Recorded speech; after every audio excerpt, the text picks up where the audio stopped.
Welcome, one and all, to yet another episode of Wick TV. It's cross-ideological space where we come together to talk about issues both political and cultural, from the silly to the serious.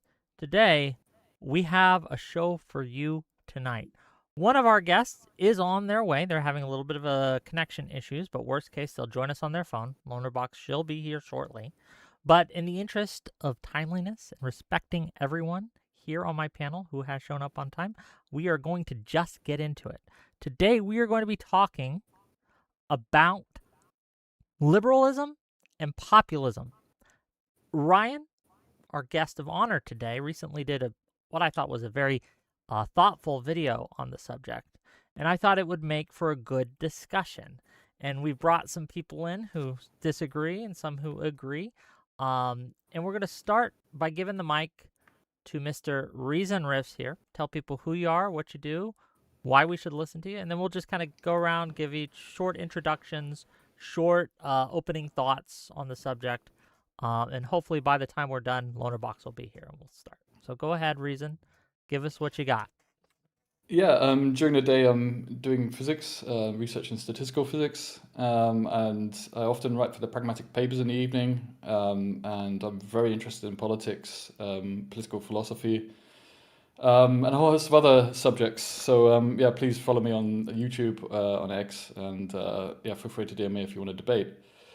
So I mean, I can start by thinking about how I self-define myself politically. I find it pretty tricky, actually. I don't particularly like isms, so this should make the debate interesting. But nevertheless, liberalism encapsulates moderation. I think most people can agree with that. In that sense, I am a liberal. My political positions are moderately guided by liberal principles. I'm inspired by liberalism. I'm not going to define myself by it, but I'm inspired by it.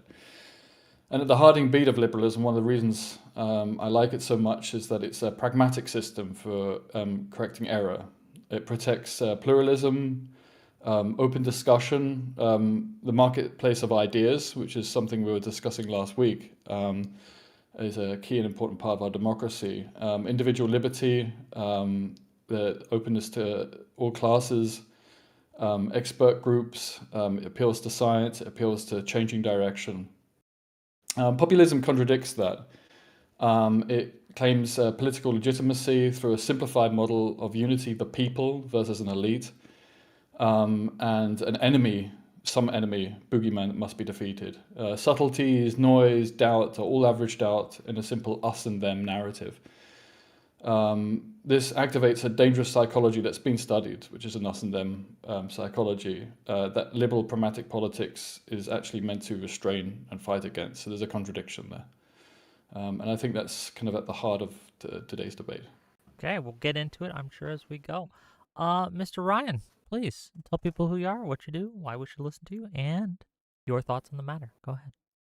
Well, I recently made a video about populism and liberalism, which was, I'll say, tastefully controversial. It's always good to be tastefully controversial. You don't want to be too controversial, but you can't be too stable. You can't be too, non-offensive to people. You got to keep people on their toes. So I think I am a liberal. Well, I know that I'm a liberal.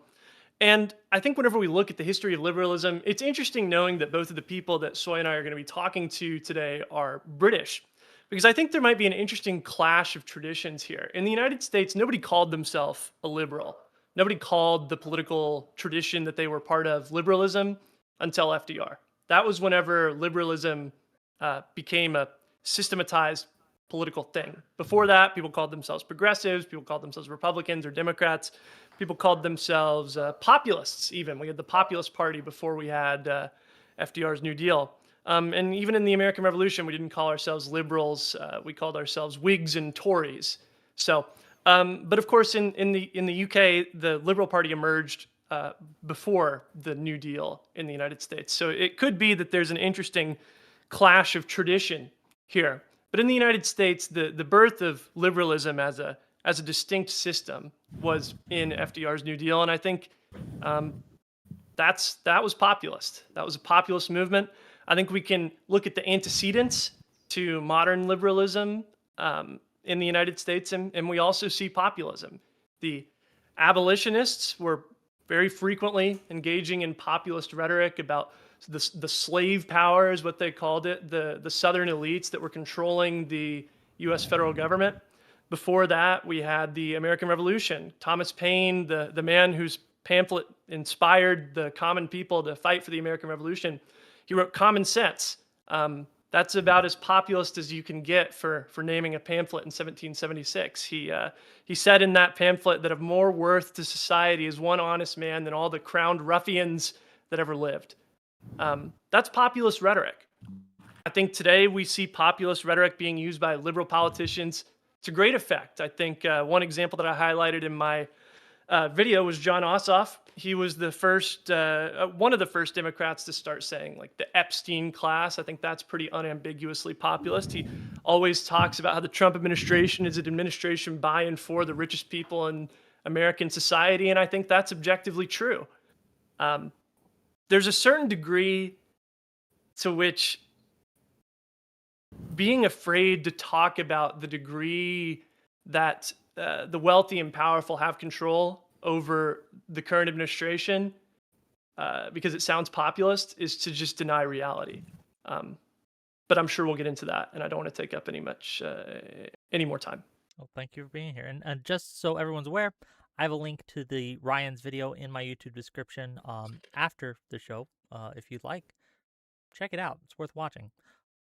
Let's give the mic to Soy Pill. Go ahead. Yeah, I mostly agree with Ryan. I think, minus the historical context, because I don't read, populism is, like ReasonRiffs said, an us versus them mentality. And this can lead to poison. That's why you see overlap with, Trump and Bernie voters, or like these weird like AOC to Trump voters. But that doesn't mean that we should write off the concept of populism because, one, it's not really a party or a movement. It is a us versus them rhetoric that capitalizes on people's hate for a system that actually often doesn't work for them. And there are plenty of true examples of elites doing something to subvert the will of the people. And I think if you cede these narratives to people who are going to do more slopulism, bad populism, then you're unfortunately ceding a lot of the energy that would otherwise help you win elections. You can look at the recession and how lots of people said, no, we shouldn't have bailed out the banks. They caused this recession. Well, that is slopulism because yes, they did cause the recession, but not bailing them out might have crashed the entire economy and that would have been awful. But if you cede that ground to them and say, well, that's the only answer, and I'm not going to even capitalize on the idea that, yes, these elites caused an economic hardship for the entirety of the country, well, now the only answer that everyone wants to channel their energy to is a bad one, which is don't bail them out, which it should go to something a little more reasonable, which is, yeah, this was really bad. Let's regulate them. Let's do something to make sure this never happens again. So the idea that we shouldn't be using populism, I think, is a understandable one when you see the worst ways this can manifest. But I think there are so many good ways that populism manifests, and there are just so many true populist narratives that we need to work with if we're going to build a coalition and beat MAGA. So, yeah. Right, thank you for being here. I'm sure we'll get into it as we go. Lonerbox, welcome to the stream. Hi. Hey, sorry I'm late. You're fine, man. What do you got for us? Tell people who you are, what you do, what's your thoughts. Go ahead. I'm Lonerbox. I sometimes do YouTube streaming. Sometimes. Okay, I hate to be that guy who says, oh, it depends on what you mean by populism, but fact is, it depends on what you mean by populism. When I came in and I heard Ryan talking, sorry, I was only halfway, maybe there was a background there, but it kind of sounded like just kind of any reference to us and them or people versus establishment could be classed as populism, and then putting it back to, I guess, Americans fighting against the English or whatever else. But like, to me, I don't really know if that's exactly how we understand populism or what we understand it to mean when we talk about it in the present context. I really find it hard to believe that although, in some cases, the people are in the right and they have a collective need and a collective discontent with an establishment that is rightful. For example, the protesters in Iran, against their regime, but I would have a hard time calling these protesters, quite a lot of whom are actually monarchists in favor of the Shah or the Shah's son, calling themselves populists, even though they are the people, the collective will of the people against a corrupt and immoral establishment. But I don't think anyone would ever describe that movement as populist. So to me, the way I understand populism is that I see that being kind of a trait, but another thing that they seem to hold in common is this actual kind of quite clear opposition to liberal institutions and liberal status quo. That's why the populist left and the populist right often find themselves having a common enemy in the Democratic Party or in the Labour Party, as it was in the UK. And I think populist rhetoric, as in like, yeah, if you want to call like Bernie Sanders or even like a more moderate Democrat challenging the Trump elite and the way that he's just using the American institutions to enrich themselves, you can call that populist rhetoric if you want, but I don't think most populists would identify with their later goal, which is the idea that they want to restore these liberal institutions and to actually bring back rule of law and to stop it from being misused by the Trump administration. And I think giving in too much to this kind of like idea of populism in general, I think from what I've seen with populism, as it's generally understood, is that on the left or the right, is that it's a lot of bluster, a lot of simplification, a lot of raised expectations, and pretty much nothing when it comes to delivery. And we've just seen it recently with the situation with Keir Starmer resigning in the UK, in the sense that you've got this centre-left politician who has made a few legislative errors, but on the whole done like far better than his predecessors in the Conservative Party, and has actually, interestingly, appeased the populist left and right about as much as you possibly can within reason, whether it was on immigration or on Palestine for the left and right, respectively. But he got nothing for it, because ultimately the real thing that populists on either side here opposed was the thing that you can't really give up, which is like liberal institutions and some level of like rule of law and the liberal status quo. So I think that's kind of where the rift between populism and liberalism really shows more than the rhetoric. Anyway, let's talk about it. I think that, yeah, well, let's just address what Lonerbox just said. I think first that populism necessarily is antithetical to liberal institutions. Is that a fair recitation of what you just said at the end there? I think that is kind of, I mean, obviously we need to define this before we move on, but if the definition of populism necessitates anti-liberal institutions, then like obviously you can't be a liberal progressive, because it would be like, yeah, I'm a conservative liberal, right? Like these things are at odds with each other. I think it can, and there are plenty of examples of populism opposing liberal institutions and status quo. But if that's the only way that we're defining populism, then I think this like debate is kind of pointless. And if it's I oppose it only when it opposes the status quo, then you're saying I don't like it when it's bad, which is kind of what we're saying too. I'm not really sure like how that's going to allow us to move the conversation forward if we're just saying. Sorry. To be clear, when we talk about conservative liberals who have problems with institutions, are you talking like MAGA conservatives or just like your standard, like your like whatever is left of the? I was just trying to use it as like it's an oxymoronic ideology where like you can't really hold both of these positions if you're saying like the one necessitates opposition to the other. Sure. I mean, you see, what you want to say, or we should be saying, is what ingredients are critical to defining populism that in themselves make it impossible to live alongside liberalism, right? At that point, then it's no longer just this self-referential thing where we're defining it by being bad, but it's actually, if we think of something as being bad because it doesn't live alongside liberalism, then it is bad, right? So, for example, the notion of pragmatism, right? Okay, you could say that populism doesn't a priori go against liberalism, but can it live alongside pragmatism, for example, which I would say is a key component of liberalism? Well, I want to give it to Ryan. Ryan was trying to get in there. Go ahead. I wanted to clarify something that Lonerbox said. Did you say that Bernie Sanders is or isn't a populist in your eyes? Bernie Sanders is an odd one, because when he's campaigning in primary season or whatever, he is quite populist when it comes to like his rhetoric towards the Democratic Party. But then he kind of like, when it's Democrats versus Republicans, then he does is much more willing to make peace with the liberal establishment to some degree. But I would maybe put him in a different camp from the likes of like someone like Morales, or on the right it would be like Farage or something like that. Yeah, I think there's a bit of a difference there. Zoran Mamdani a populist? Again, Zoran Mamdani is another example of someone who seems to have had much more populist rhetoric when he was campaigning. And from my end, I don't know much about his current status, but it hasn't. Am I wrong in saying that Mamdani's been more of on a trajectory towards moderation and compromise, like with his whole the left-wing populists having an issue with him in Hochul, or like, depends on who you ask, I guess. Would you call FDR a populist? By today's definition, no.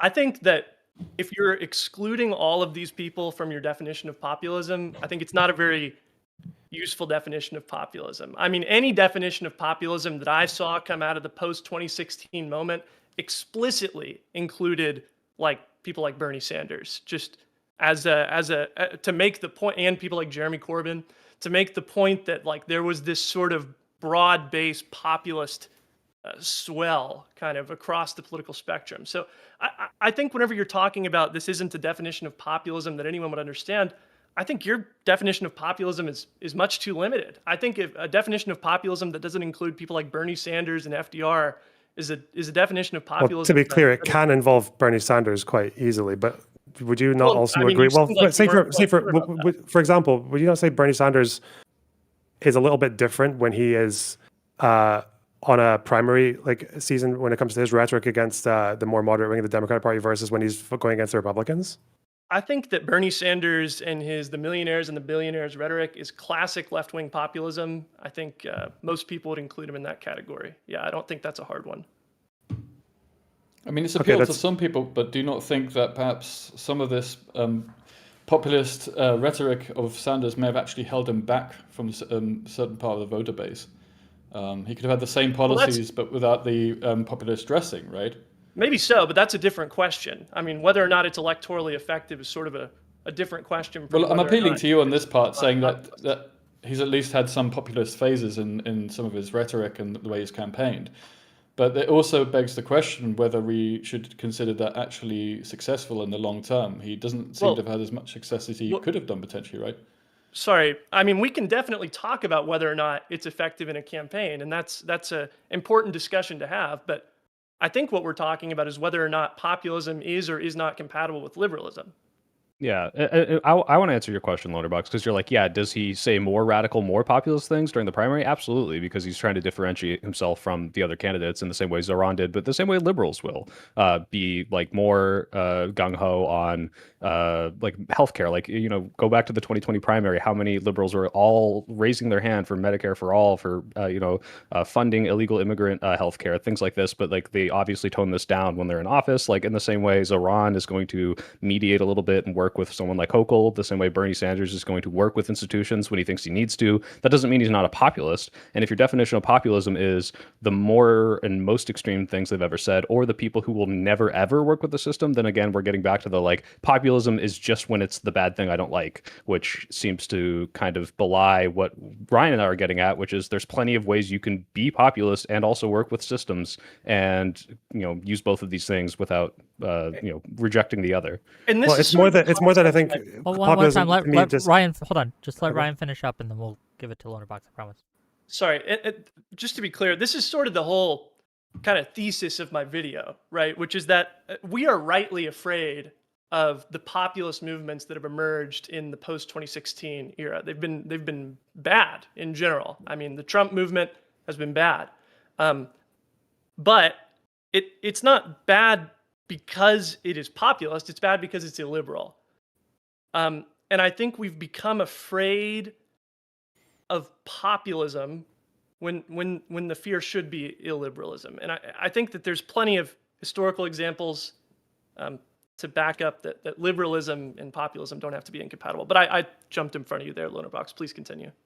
So is populism to you, does it just not include elements like disdain for institutions, like liberal institutions, or does it not include things like this constant appeal to the moral clarity of the common man versus like the faceless bureaucracy? Like, does that just not part of it does. It's just not. It's not a necessity, right? So if Bernie Sanders says, I think that the healthcare institutions are working against, your interest to get you universal healthcare, that's populism, right? But if he then says, and I don't think we should, destroy liberal bureaucracy in general to get it, like I think we can vote and get it and let it happen, that's also working with a liberal institution to work towards a populist idea. But these are like inherently contradictory, and he's not trying to like tear down the entire system, right? So yes, opposition to liberal institutions is part of populism. It's not a necessity, and that does. If it was a necessity, then necessarily liberals and progressives like literally could never work together, which I just don't think is the case.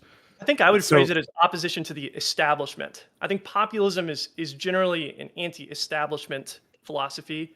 I would say that that's not exactly to liberals' disadvantage right now. The establishment for the last 10 years, I mean, we can talk about the Biden interregnum, but the establishment for the last 10 years has been the graft and corruption of Trump. He's been the main character of politics for the last 10 years. He is the establishment. I think liberals would be right to take on an anti-establishment tone. So are the anti-establishment? So the anti-establishment protesters in Iran, who are quite a lot of whom are pro-monarchy or pro the monarch, are they populist to you because they oppose a corrupt establishment on behalf of and claim to be the voice of the people? I suppose they could be. It's like the protesters that wanted to depose the restored Bourbons in France after the defeat of Napoleon, and so they supported the citizen king Louis Philippe, right? So it would be a similar situation where that was a populist movement to install a monarchy against an absolutist regime. I see the similar thing happening. And still being intellectual, Ryan. Wait, let's done it down for us dullards, right? Okay, like Trump is a populist, right? Like the idea that these people are, hey, he's anti-deep state and I'm going to elect him. And also, I am okay with him subverting laws, doing dictatorial shit. Like they basically would be okay with this sort of right-wing king. And like might even be able to call them monarchists in certain scenarios, but like they're still populist, right? They're still using the us versus them, only he can fix it. There's an establishment that doesn't care about you and he's the one with all the answers, right? So like whether or not they support a theocracy versus liberal democracy is not whether or not they support populism. He is populist, but the bad part is not the populism there necessarily. I okay, guess, but that's why I'm asking you. Like, so it seems to be that you're saying the protesters in Iran and Trump are in a way they are just as populist by your definition, no? Like they're both populist. I would. Okay, well, you keep saying they could be, but I think you're saying it could be because you know that if you ask the average like political commentator, do you think the protesters in Iran who want to depose the regime and bring back temporary rule of the Shah, they generally wouldn't call that populist, though, would they? I don't know enough about the Iran protesters to say whether or not they should be called populist. I would say that there's nothing inherently incompatible about opposing an absolutist regime with a monarch and calling that populist. That's an absolutely compatible thing. That was what the French did in the Revolution of 1830. I mean, but Ryan, you're using the term establishment here. I mean, do you not think this is a pretty vague concept that can just be imprinted on a whole host of institutions, on sectors of society, billionaires, for example, and use that as a proxy? Populism is a vague concept, but I'm not just pulling that out of thin air. Merriam-Webster defines populism as a political philosophy or movement that represents or is claimed to represent the interest of ordinary people, especially against the establishment. I mean, I think that this is sort of a problem with populism as an ideology, right? If you look at it, there's more details if you read the studies on populism than that, right? I mean, for one, it's not just about victims; it's about perpetrators, and it becomes this narrative. That's where the us and them narrative comes from. There has to be a them as well, right? Yeah, for sure. Yeah, and so the them is sometimes the establishment. It's sometimes scientists if you're on, anti-vaxxers on the right and that kind of thing. But and sometimes it's the economic royalists oppressing the people in the Great Depression, or sometimes it's the slave power controlling the federal government and expanding slavery out west. Sure, but sometimes it's the crown oppressing the colonial subjects in the American colonies. But you can also reflect on that. This is also that's a reaction to an actual situation that's going on. So a narrative builds up, and you start to realize, okay, yeah. But sometimes you have this narrative built upon really vague and loose foundations, loose definitions, and then you start to fit all your policy, all your argument into that narrative, and so you start to work backwards from the conclusion. Do you not think this is also an aspect of popularism, that they just create this framework for the world and then they just start imprinting it everywhere that they can? It can be. Let me answer this by saying, what do we do if there actually is a corrupt elite establishment hurting the country? Because I think that's what we have right now. We have a corrupt establishment in the Trump administration and all his supporters in the big business and media that are hurting the country. I think that is a fact, I would say. How do we talk about that then? Well, we talk about the system that created them in the first place, right? They're just as much of a symptom as they are the problem. And if we forget that they're a symptom, then we're not really dealing with the illness Symptom of properly. what? We're just putting some cream over a rash we have on our skin. It's a symptom. I mean, it's a symptom of something really complex, and it's a complex problem to deal with. Could you It's why describe people are it? going to be super unhappy if populists get into power. Why? Because they suggest simple solutions for complex problems. And the simple solution that you just get rid of these people one day and you have a wealth tax, whatever simple solution you want, and you solve the problems that way, people are going to be super disappointed. Why? Because the problems are structural. They're to do with a system that needs to be more dynamic, reflect the fact we live in an era of social networks and not old printed newspapers, which is another aspect of populist rhetoric that increases polarization far more today than it ever did in the past. That's why we can look at some populist things that FDR might have said and say, well, okay, but that wasn't amplified through a viral post in the end, right? So we have to think about. I just interject and say, I think whenever people talk, there are new challenges that are posed by social media, but I think whenever people talk about the unique danger of like the amplifying effects of social media, I think it would behoove people to go back and read what some of those newspapers were actually printing. I mean, the French Revolution and the Reign of Terror was spurred on by self-printed political pamphlets, right? We've lived in an age of sort of democratic media before. In a lot of ways, that era of like the monoculture in the mid 20th centuries was the anomaly rather than the norm. So I just want to say, if we're depending on that sort of monoculture to maintain liberal democracy, I think we better figure out how to move beyond that, because I think I agree. But do you not think it's a bit of an issue if we just start talking about these elites, including like the genuine symptoms of a serious problem, that being Trump and cronies like Farage, right? Which we share, and we agree this is a big problem. But if we just start treating it as like the key thing, we get rid of that and everything goes back to hunky-dory, that we might find ourselves pretty disappointed because new Farages, new Trumps emerge because we haven't looked at systemic problems because they're complex and we had a simple solution. So you're absolutely right. We should not talk about getting rid of these guys and everything goes back to hunky-dory. But that's also not what liberal populists have proposed in the past. We can talk about Abraham Lincoln's Gettysburg Address, where he promises a new birth of freedom, not a return to the old freedom, right? We can talk. But I'm not talking about the past. I'm talking about today. Well, one second. Right? It's a different time, right? It's a different time, but it's the same ideology. And we're having a discussion on whether or not liberalism is compatible with populism. My contention is that liberalism has historically and remains today compatible with populist rhetoric. I think it's totally fair to cite historical examples of liberalism and populism existing in harmony to make that point. You disagree? Yeah, I disagree. As I say, it goes back to the pragmatic kind of dynamic approach of liberalism. Right. Let me see if I can find my quote. Well, one quote from FDR I wanted to quote. If I can find my things here. Right. So, for example, he said, "If it fails, admit it frankly and try another. But above all, try something." So he was very much pro-pragmatism. I mean, we can quote him out of context, but the fact is that you have to look at the general length of time that a politician's been in power. FDR was very much a pragmatist. I'm sure you'd agree with this. And pragmatism goes completely against these notions of populism. I'm sure you would agree that populism at least sometimes oversimplifies. You would disagree that but you're baking it. Hold on, one at a time.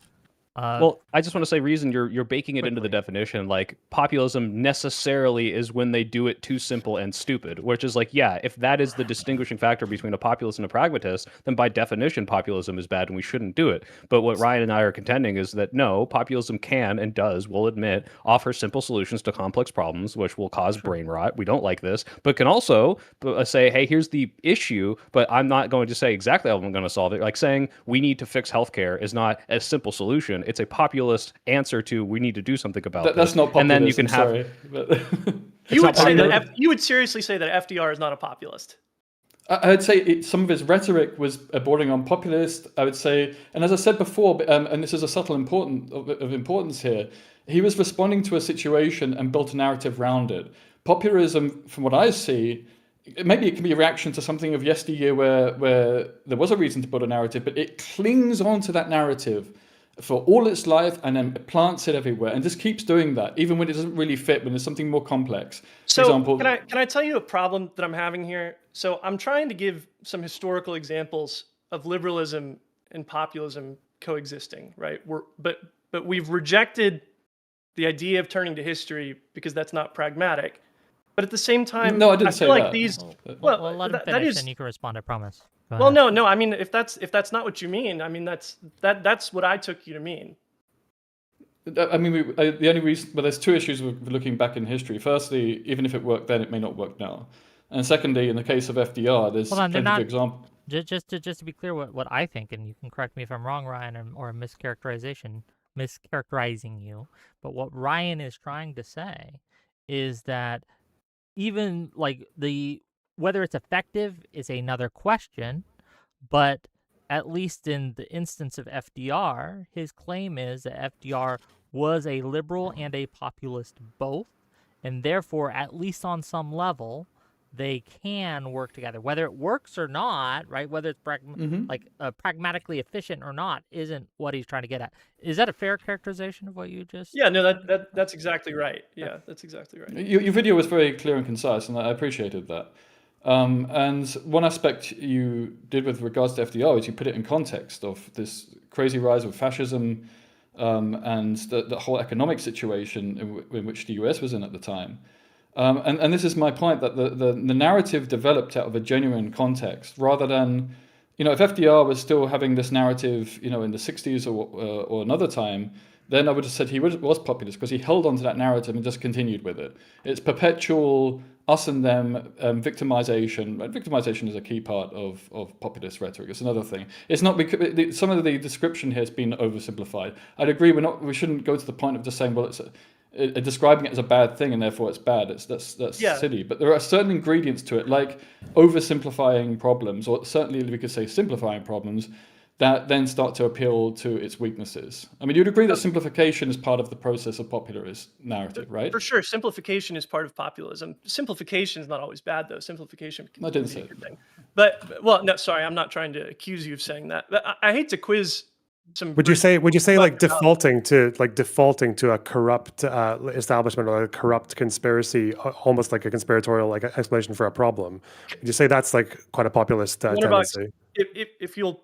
I hate to. Can I put a pin in that for just a second and ask? Yeah. Sorry, my bad. I do want to get to that. I hate to quiz y'all too much about like American politics, but you mentioned like the '60s. Like, would you consider Lyndon Johnson to be a populist if you know anything about him? What, Civil Rights Act and saying the N-word in private? No, I don't know. In which way? Well, I mean, with the Great Society, with the war on poverty. I don't think that's populist. No. Declaring a war on poverty, you don't think that's a populist thing to do? That's I don't know. stretch, I'm not. I still don't know exactly what your definition of populism is. Well, just it for sounds my very edification, can you broad. explain what makes that populist, Ryan?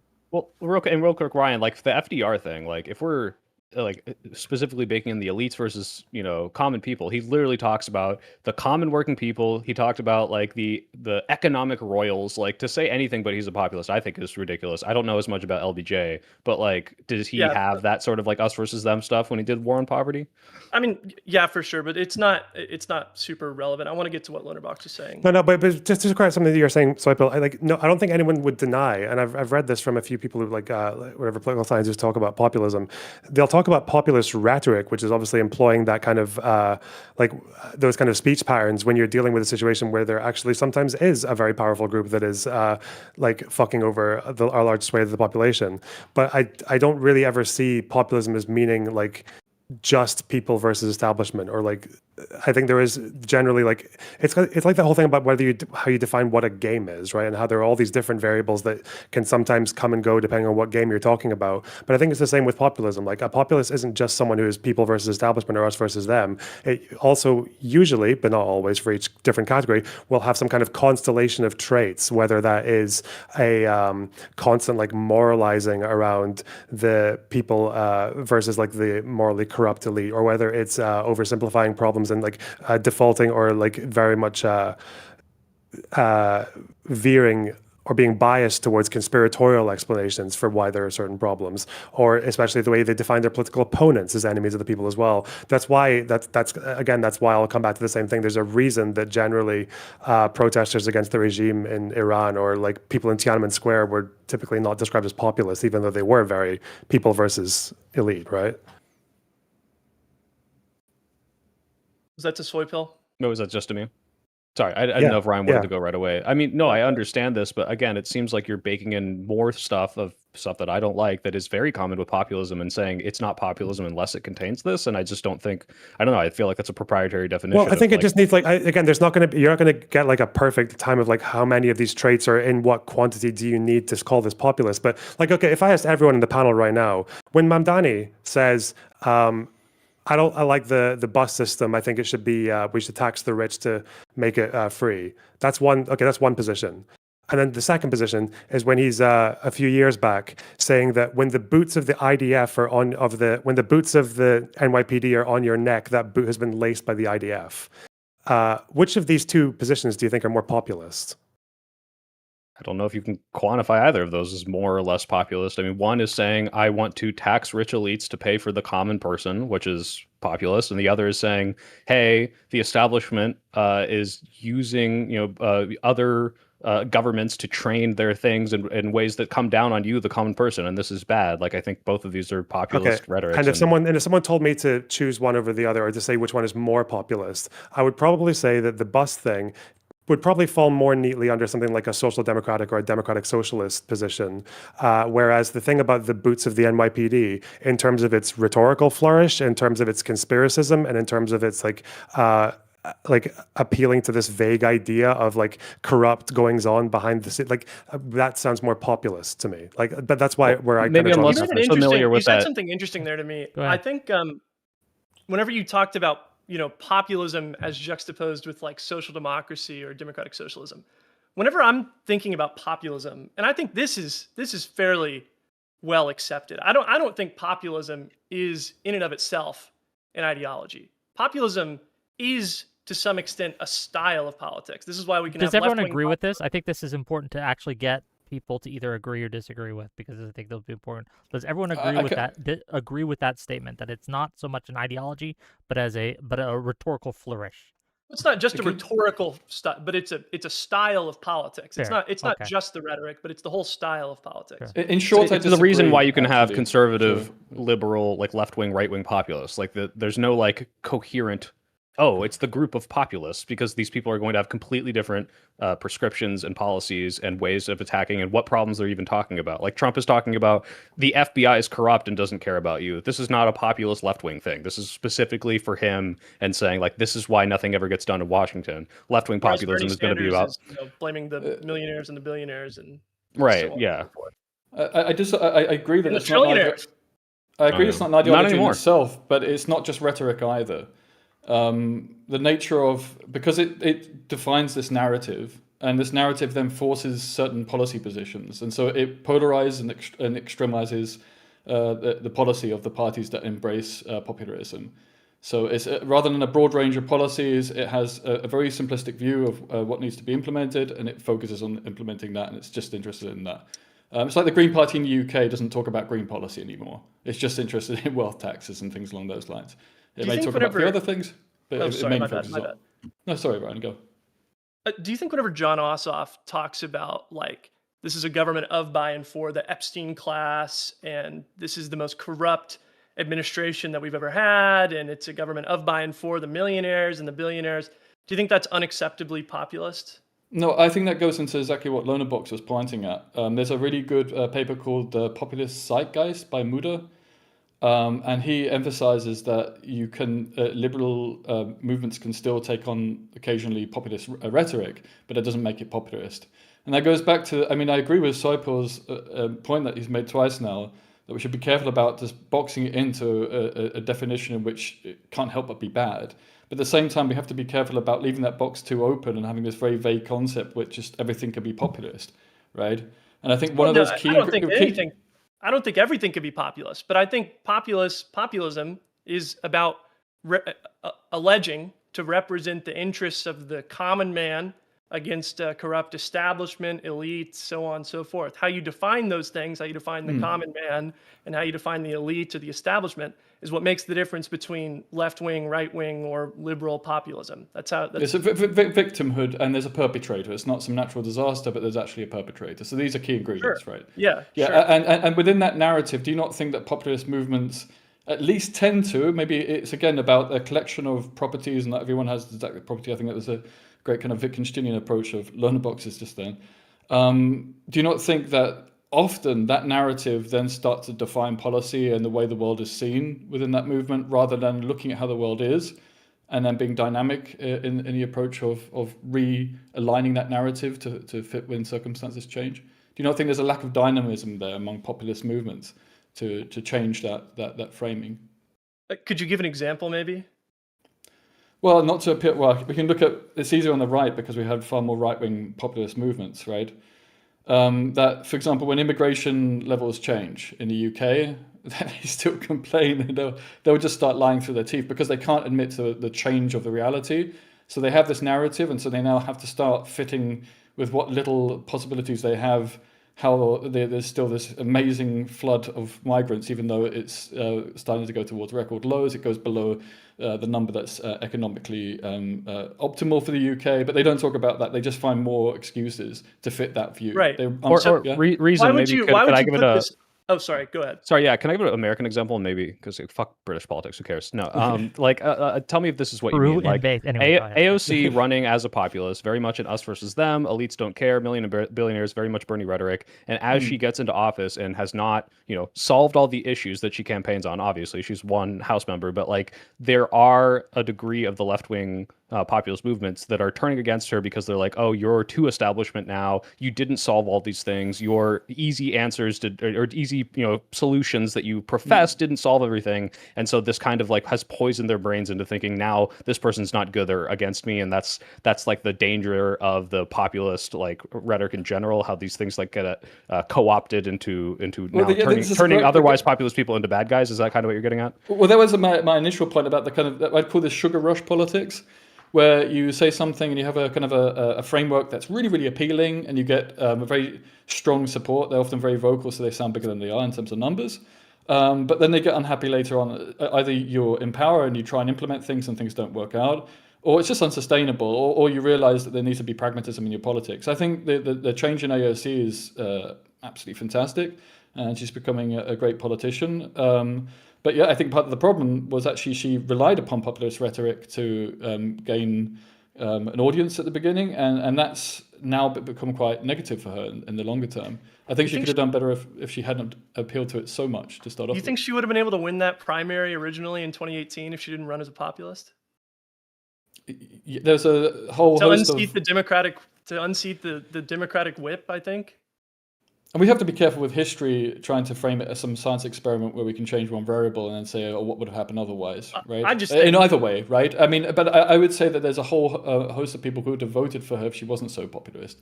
And they're a lot less vocal because populism is a bit like being at a football stadium. Everyone really likes to cheer when populism's going on. But other people like watching other things a little bit more subdued, and you just don't hear them so much.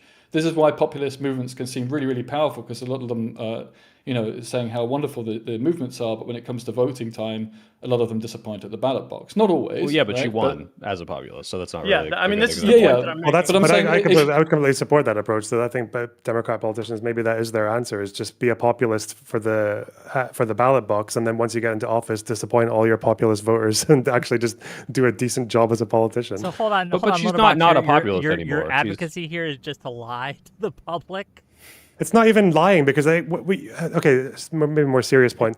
The thing you said about populism, whether or not it's an ideology, in a sense, it's not really, because it doesn't actually have, like, in a vacuum, it clearly doesn't have like a clear opinion on like what the economic or political system should look like. That's why you've got populist left and populist right with completely different views on what society should look like. But I think they do have very, again, much more predictable, like, default answers to problems, which is why, like, if I was talking about like a center right person or just a right winger versus a populist right, they say they were trying to explain why the grooming gangs thing happened. Well, a right winger would say, oh, it's just like it's a political correctness gone mad or something like that. Whereas a populist is much more likely to say, well, it's like a liberal self-hating elite is like spreading this ideology so they can import the migrants and protect them because that's their vote. Like, it's much more conspiratorial, and it's much more like hitting at the institutional level. And I think that's maybe why, to come back to your question about, was it Ossoff talking about Trump being like a establishment of the Epstein, but like, again, and maybe I'm just going off of instinct here, but instinctively, I think a populist is the kind of person who would say that, but say also the democratic establishment is a problem as well.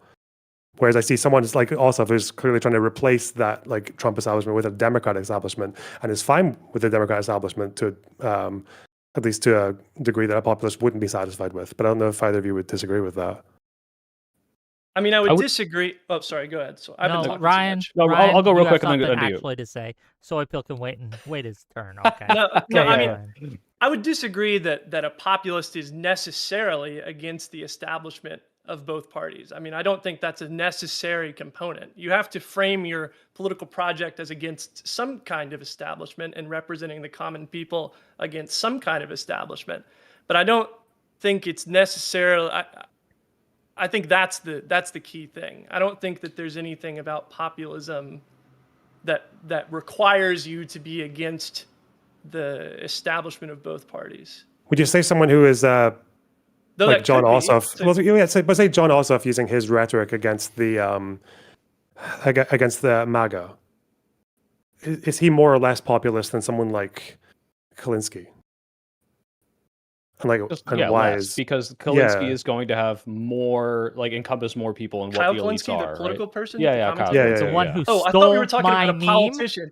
Okay, No. this motherfucker, and I'm not kidding. I made a little meme about the reflecting pool in Washington, and I made a little AI thing with J.D. Vance and being the monster and it being Elden Ring. You made that? Yes, he stole it. You typed a sentence into a prompt Yes, machine? I generated that. Okay, and look, he stole it. He just took it. He didn't even like it. He didn't even retweet it. Anyway, sorry, motherfucker, the elite Kyle Kalinske stealing from the common tweeter Wick. Okay, never mind. Go ahead, please. Sorry. I was losing my mind. I thought you were talking about another senator there for a second. I was like, Kalinske. Who Kyle are you talking Kalinske. about? He's a secular cock. Yeah. No, But okay, refocusing, I would agree with you, Loner. Like, obviously, Kyle is more populist, or he goes further with his populism than Ossoff because he is anti-establishment in general. He'll talk about the Epstein glass, but he'll also say, and Democrats are corrupt and they don't want you to get what you want. They'll vote against your interests, right? So, like, he takes it to a larger degree. Yeah. Because it's a much more essential part of his worldview. I feel like people like Kalinske kind of need a corrupt elite establishment somewhere to basically spread. Like, I feel like their worldview is just, it depends on that. It's like, and if they can't find one, then we're going to find one. We're going to put something in that box before we start the next video. Whereas for someone like Ossoff, it's like, I don't think they need that. It's more that they encounter it and they respond to it. Yeah, this is exactly my point about the order here. That's exactly the point that I've been trying to make as well, which is that right now, the situation, I think, demands a somewhat populist description of reality. I think. But if you agree with Lonerbox, then that's not popularism. That's kind of what you're pointing out, right? Isn't it, Loner? I'm trying to figure out what you would say the difference is between populism and pluralism. Populism and pluralism. Yeah, what would you say? Like necessarily orthogonal. I'm not sure these are necessarily contradictory things. Do you think they're just synonymous, or? No, pluralism. No, he's saying that they're not necessarily incompatible, but they're two separate things. Yeah, they're two separate things. Pluralism is like the defense of many different groups in society, the ability for many different groups in society to exist kind of side by side. The Federalist Papers, they make an argument for pluralism, respecting the different, religious faiths of people, allowing a multiplicity of different factions to make ambition counter ambition. That's pluralism. But I don't see that as incompatible or really even related necessarily to populism. Yeah, that's why I was asking not so much whether or not they're incompatible, but what you would say the distinction is between them. But I mean, well, I guess to me it's sort of like an apples and oranges thing. I mean, it's sort of like asking me what the difference is between the color red and like the Washington Monument. Okay. What if I asked you? I'm trying to think. Okay. If someone said would you say anti-authoritarians? Is it possible to be anti-authoritarian but not populist? To be anti-authoritarian but not populist? Yeah. To oppose an authoritarian regime. I think a lot of the Democratic Party right now is anti-authoritarian but not populist. Okay. Like I think someone like Derek Thompson, the political commentator, co-author of Abundance, he's someone that I would consider anti-authoritarian but not populist. He's like very technocratic. Why Yeah, isn't he's that like enough? strictly anti-populist too. Like Sorry.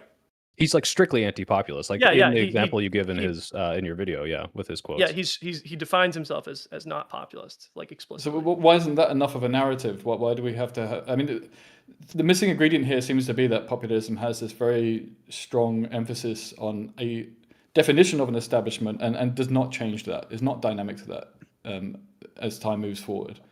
You're saying that there's an anti-authoritarian. You could be anti-authoritarian, so you have this this perpetrator, shall we say, the authoritarian perpetrator, which we can argue that Trump's got elements of that right now, but you don't have to be populist to have that as part of your narrative. You're saying that that is possible.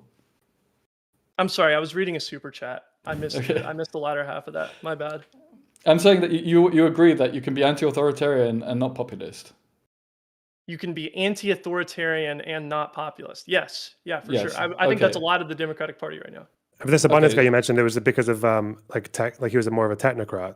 Yeah, yeah. And just to be clear, I what do think you mean that's a by fair way to describe. I'm not trying to. Well, deride not yeah, just no, that. yeah. Well, not just that, Loner. It's also like if you look at what he's criticizing in our current government, it's not a bunch of elites are stopping us from progressing. It's hey, there's bloated inefficiency here that is restricting research and progress. And if we make these reforms or if we pass certain push-pull incentive laws, we will get more things done. And that's not Yeah, saying, yeah. oh, this guy's holding it back, right? But then when he does talk about Trump, it's hey, I don't like that Trump's getting all this power. It's not corrupt elites are holding back society necessarily, although he might say that there are certain aspects of that in Trump's movement, which is just like true, right? But he's not saying that's the reason things aren't good. He's saying the reason things But I'm aren't good is that guessing- we're focused in the wrong direction.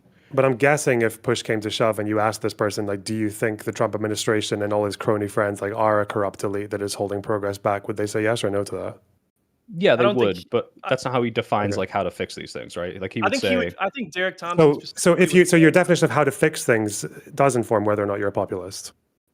part of it, yeah, for sure. But So sorry, it is Ryan, so with that you were- so is it possible to have that because earlier it felt like we were reluctant to call it an ideology, but it seems like if it's an ideology, if you're identifying like the causes of problems and how to fix them, like in politics, wouldn't that be part of like an ideology or? sort of, Well- but what I'm saying, sorry, Well, Ryan, does you Ryan interrupted agree me, with so that? go Not a ahead. complete ideology. It's not a complete ideology for sure. I mean, populism implies something about the way that you act as a political figure. It's not a meaningless term, but I've seen populism called a thin ideology before. Thin-centered, yeah. And Like- so, it can be applied to a lot of things. Maybe, anyway, Soy, I sort of interrupted you.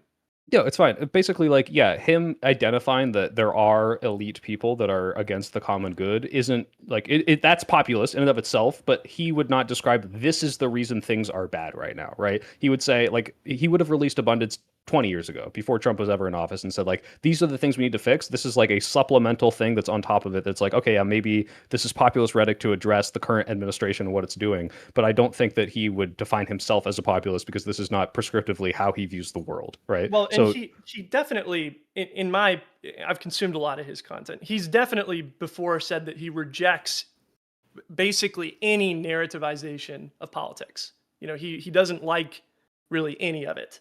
And he's called it childish before to give like a narrative to politics. He's talked about how it's basically inherently lying to talk about like the elites or the establishment in this way. So I think he would be deeply uncomfortable. I think if push came to shove and he was forced to choose between that sort of rhetoric and like, I don't know, like a national conservative Trump type figure, I think he would choose the sort of liberal populist figure, but I don't think it would be his first choice.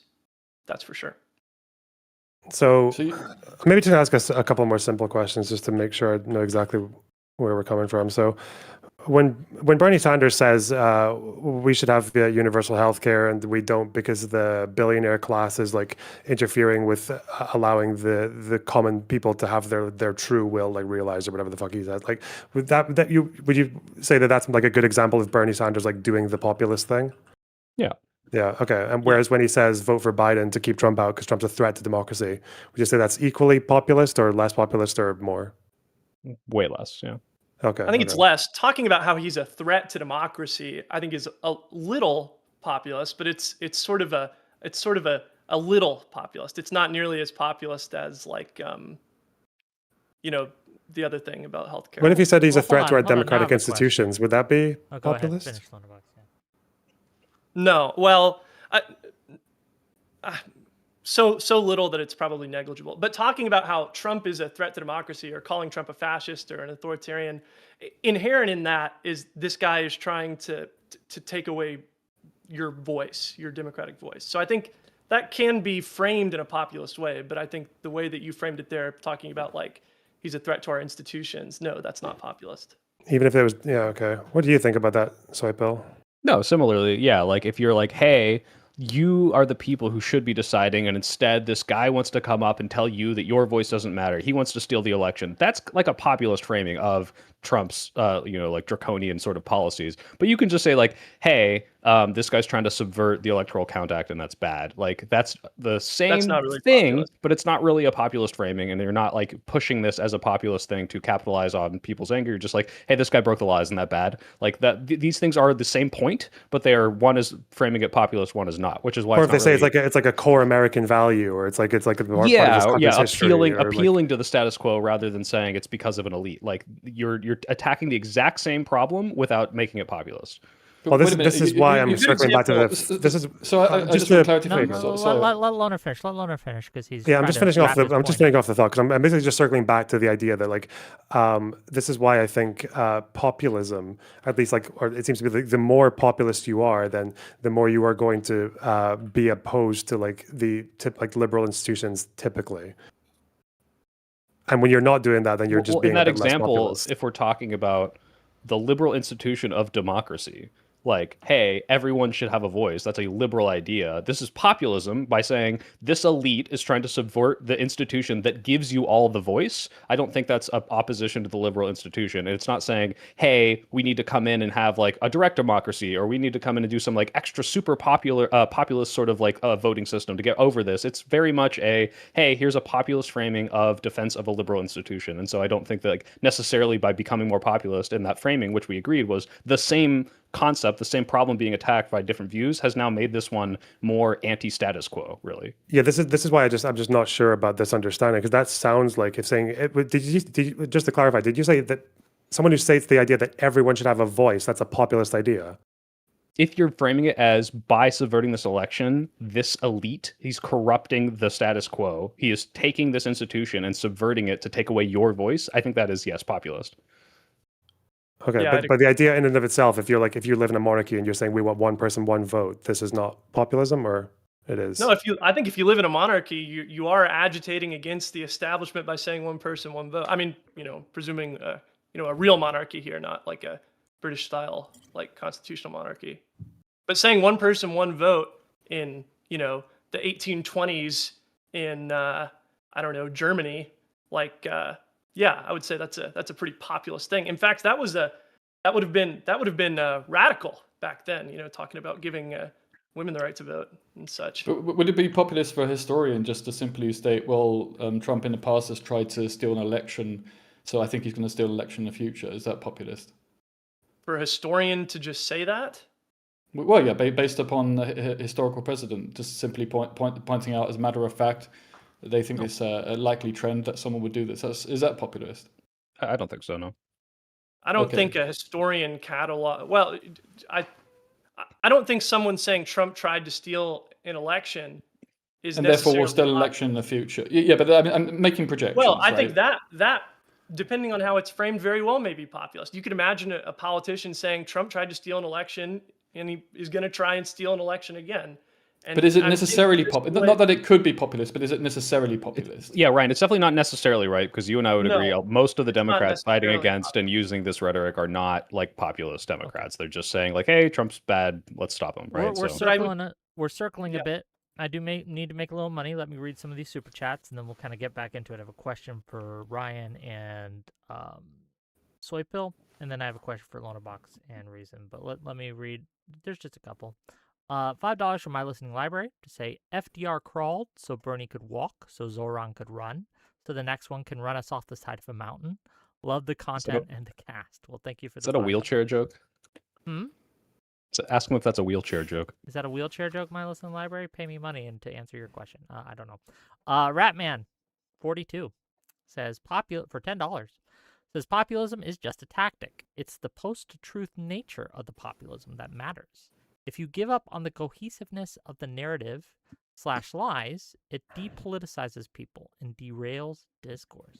Do we agree, disagree? What do we think? I think the way I understand that, I agree. Populism. Could you read the beginning of that again? Sure. Populism is a tactic. Populism is just a tactic. It's the post-truth nature of the populism that matters. If you give up on the cohesiveness of the narrative / lies, it depoliticizes people and derails discourse. I would frame it slightly differently. I would say that the post-truth nature of it is a problem, but that's sort of a larger problem. I would say that the inherent problem of the populism that we see now is the illiberalism of it. And sort of the core argument that I think we're making is that populism and liberalism are not inherently incompatible. But I would agree that populism is a tactic primarily. Fair enough. $2 from Greg Yo. AOC has a populist heart and a liberal brain. Thank you for that $2, I suppose. And then $5 from the Justice 35 to say Obama. Okay, Obama. Could I actually make ahead. I think AOC, I give all the elected Democratic socialists the benefit of the doubt whenever they say that they're socialists. I think that that's fair to take them at their word on that one. If you're going to take the hit and call yourself a socialist in American politics, I think you probably are. You probably consider yourself a socialist. Now, democratic socialism is not inherently incompatible with liberal democracy. So I think that's a distinction I want to make. But I think one of the reason I'm doing this is because we used to have left-wing Democrats in the United States who would talk in very similar ways to the way that Bernie talks, to the way that AOC talks.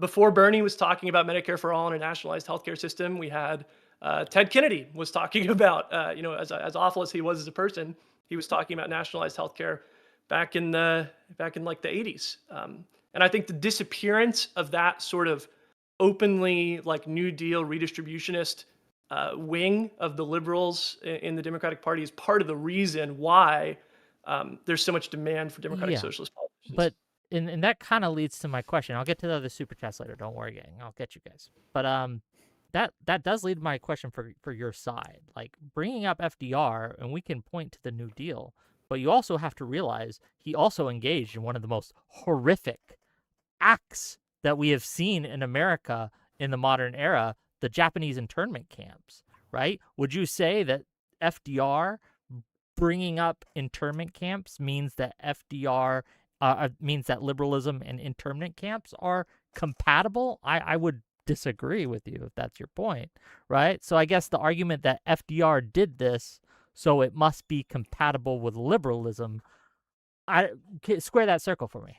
Wait, Ryan, please, before you answer, Obama had kids in cages. That's liberal. He was a liberal. Are you saying he's not a liberal because he did that? Like, this is silly. This is a silly point. That was an illiberal act done by someone who is otherwise liberal.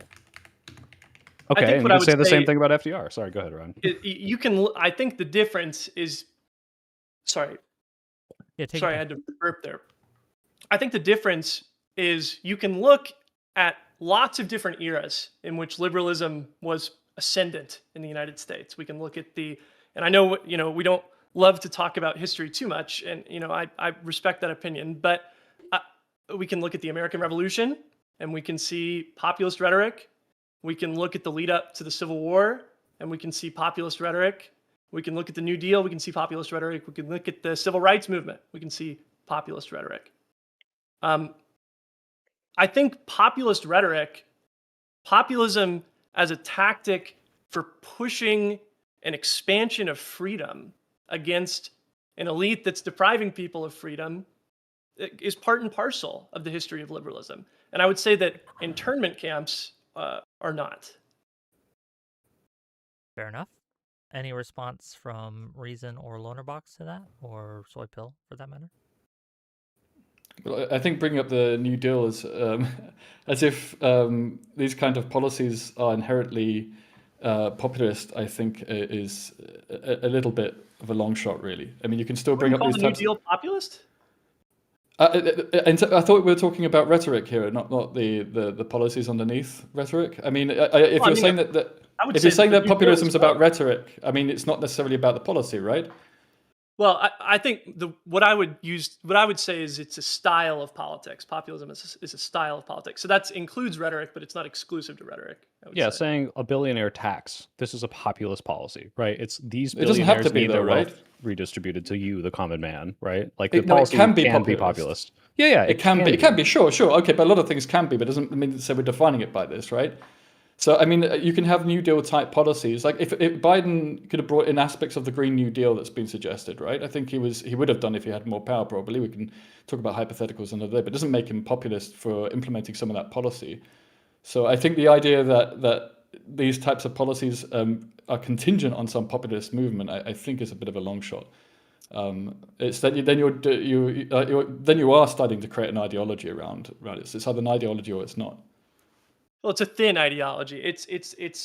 Populism doesn't just mean nothing, right? Populism means something, or else we wouldn't be sitting here talking about what it means, right?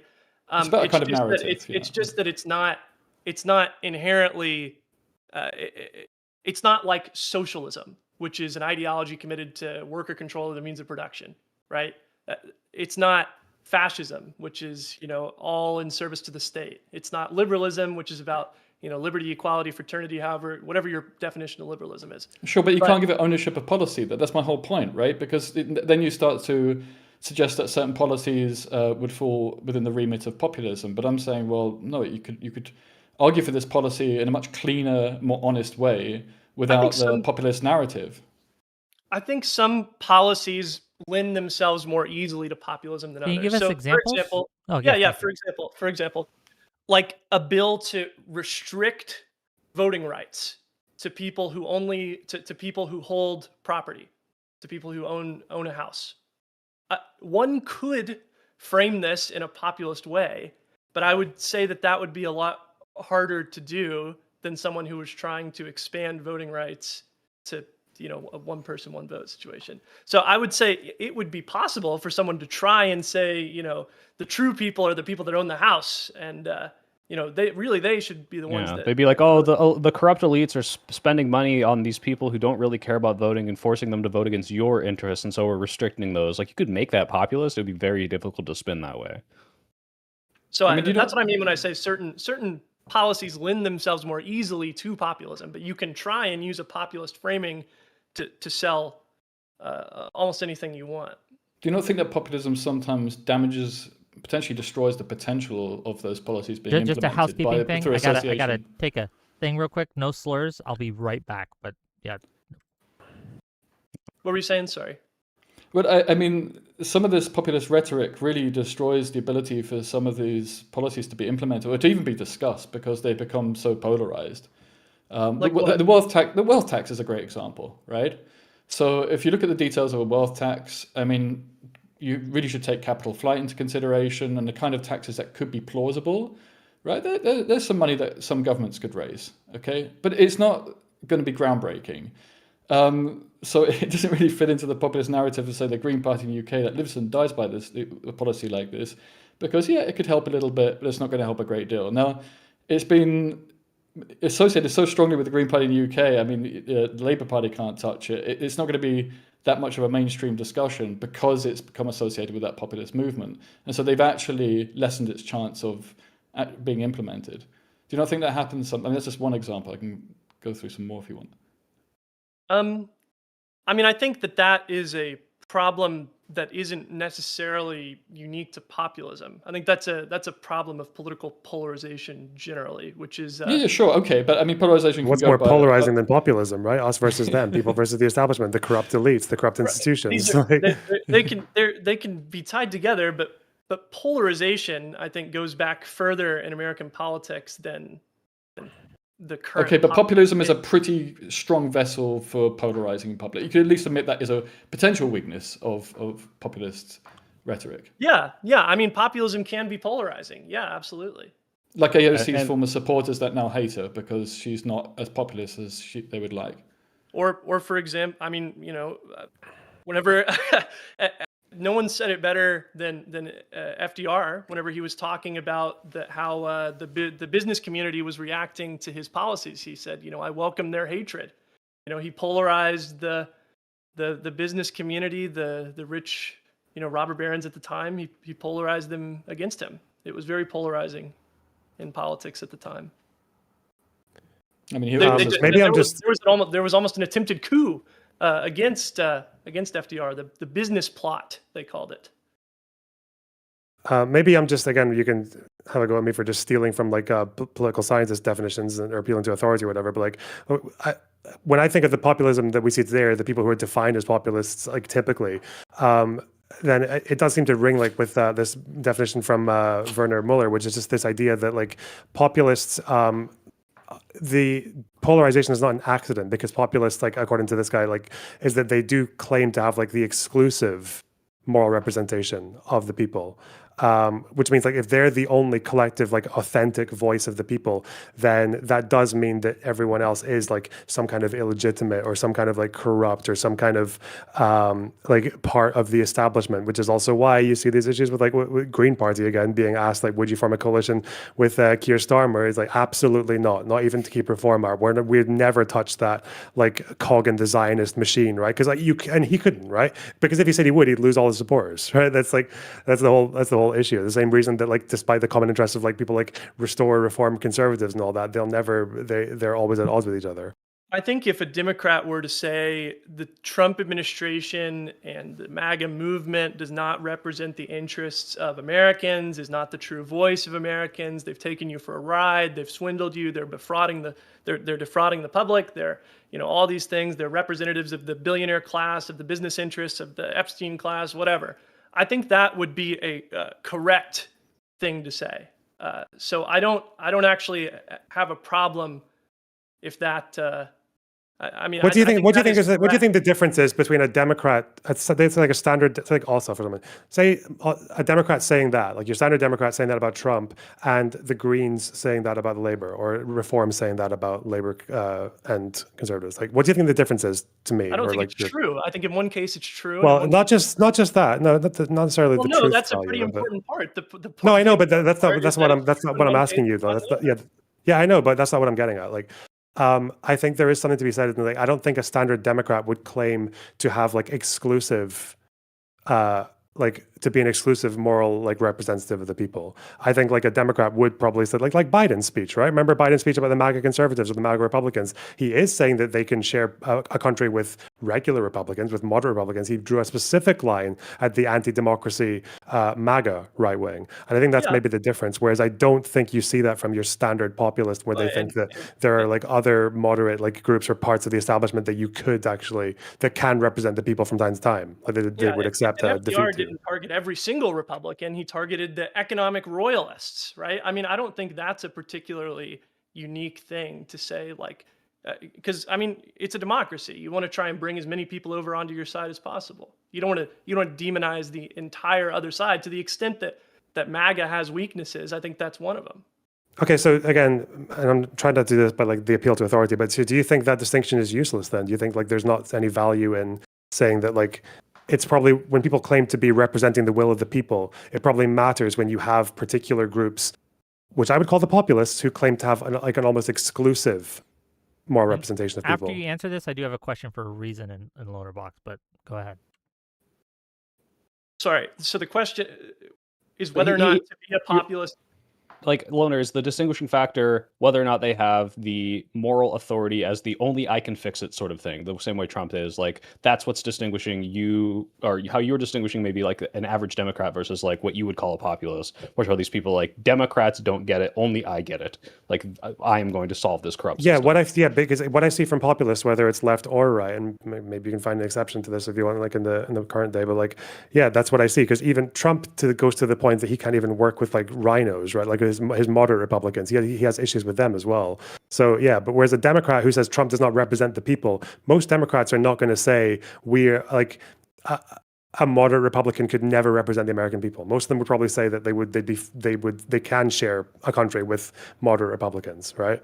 Or with like non-tyrannical Republicans. But even then, even whenever you're limiting it to just the anti-democracy, how did you put it earlier, the anti-democracy Republicans, you're still drawing a line and saying these people cannot and do not represent the interests of the American people, can't represent. So Democrats claim to be the exclusive moral arbiter or the exclusive moral representatives of people alongside moderate Republicans. That's not how populists operate, is it? That's not how Trump operates. Well, or Orban or anyone else. Well, I don't accept your definition of populism, which has sort of been the whole. It's not my. That's not my definition. I was drawing from Mueller. Mueller, yeah. Okay, well, I don't accept. I mean, I think that the definitions that we've sort of the whole argument the whole time has been that we think that y'all's definitions of populism are too narrow, and we find it too vague. Broad. Yeah, exactly. Because you ignore, and it's an important discussion, right? Because I do think there's other ingredients that are being missed here, or perhaps not acknowledged. That it's not just about stating that there is, in some case, for example, like a proto-fascist leader in the US right now, right? You don't have to be populist to state that. But it's also how far you go with defining yourself by that and how much you stick to that. And this notion that and whether it should be embraced, but finish up because I have a question for you, ReasonRiffs. Well, the notion that populism isn't polarizing, at least acknowledging that weakness, I find insane. And also, not just from left to right, but on the left, we're explicitly that it was. Yeah, and on the left, we're experiencing it completely destroying the left. I mean, whether it be the Green Party in the UK or Marxist Leninists in the US. I mean, they're doing a complete Brutus on the Democrats, even when they want to work with them on a Sunday. And by Monday, they're stabbing them in the back. So, I mean, and that is because of populist rhetoric. And is that because of the populism, or is it because they're Marxist-Leninists? Well, I think those two things in the US at this point in time go hand in hand. I think this is sort of the problem, is going to be a subcategory of populism. If we define populism as being something inherently anti-liberal, we're gonna. I mean, it sort of precludes the whole debate, which is can populism and liberalism coexist? If we define populism as something inherently anti-liberal, something that's only had whenever you're a Marxist-Leninist on one hand or a fascist on the other, I mean, of course that's going to be anti-liberal. Yeah, anti-capitalists are by definition going to be populist because their entire worldview is precipitated on the idea that the corrupt capitalist establishment doesn't care about all of the workers' needs, right? So they're just inherently populist, but that's not the restriction of what populism is. Sorry, I jumped in front of you, Wick. No, I'm letting it go because this is an interesting back and forth. I agree with Soy Pill here, but the fact is we haven't really found good examples of what we can all agree is populist that isn't polarizing. I'll ask them that, right? But I guess to your side, ReasonRiff and Mr. Lonerbox, Mr. Box, I don't know, Mr. Loner, Mr. Box, whichever. I mean, you would acknowledge, at least in the U.S. right now, that we are in a populist moment, correct? What would I? Yes. Yeah, of course. Yeah. Yes. Given that that's the case, would it not be foolish to not at least use some of that momentum in order to win elections? If we go by what Ryan seems, what I think you're saying, you can correct me if I'm wrong, is like employing some of the rhetoric, because there are some actually like useful ways you can point to a corrupt wealthy elite pulling strings to fuck over the rest of the people and to destroy the liberal institutions and everything, then yeah, you can use that. But I just don't think that's what makes you a populist. $10 from Pondering Politics to say if we're going to debate populism, I think it's important to know how Joe defines populism. Can Soy Pill please answer? Okay, now that the meme's out of the way. Okay, but I guess I don't know. Fine. Look here, we can put a pin in that for a second. If we can call it whatever. If you don't want to call it populism because you think that populism is something more specific, that's fine. I can respect that opinion. But if we can at least agree with what you said there, that it would be reasonable for Democrats to employ populist rhetoric, I mean, I think that goes a long way to understanding, what I'm trying to get at here.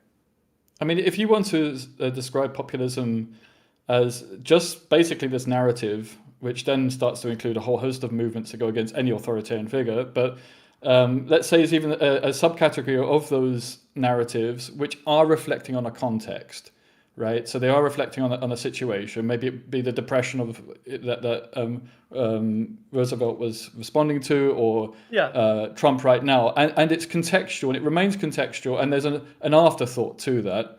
I mean, I think that part of a narrative it's important to point that out. I mean, it's a bit like a historian pointing out the trends that they're seeing, and I think that's why historians are important in our society, right? Yeah.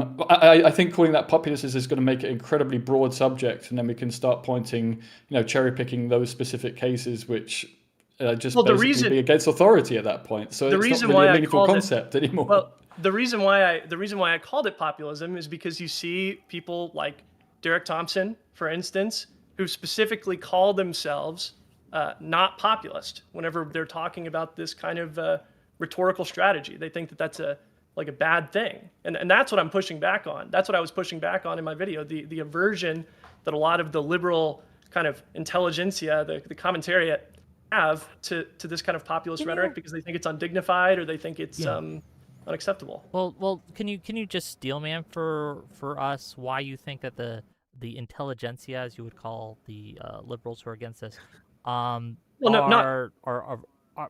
populist rhetoric unacceptable? Why do you think that's true? Just to be clear, not everyone who disagrees with me is the liberal. No, yeah. That was a little bit of a a little bit of a cheap shot, but yeah, go. You know what I mean. Go ahead. But yeah, the people who write in the Atlantic, and the people who write New York Times bestselling books, I think we could call them the intelligentsia. Why they would? I think that they think that the rhetoric is corrosive to society. I mean, I think that's why they don't like it. I think they think it's corrosive to society. They think the rhetoric is corrosive to society. I guess for me, and this is just my personal concern here, is that it does tend to have the effect of creating a situation where institutions are seen as the enemy, whether that's intended or not. It's sort of like, and excuse the hyperbole a little, right? Like, even though racist rhetoric might be popular, that does not mean we should indulge in it, because it would create a corrosive effect that we would find for sure. And I think that it also would be untrue.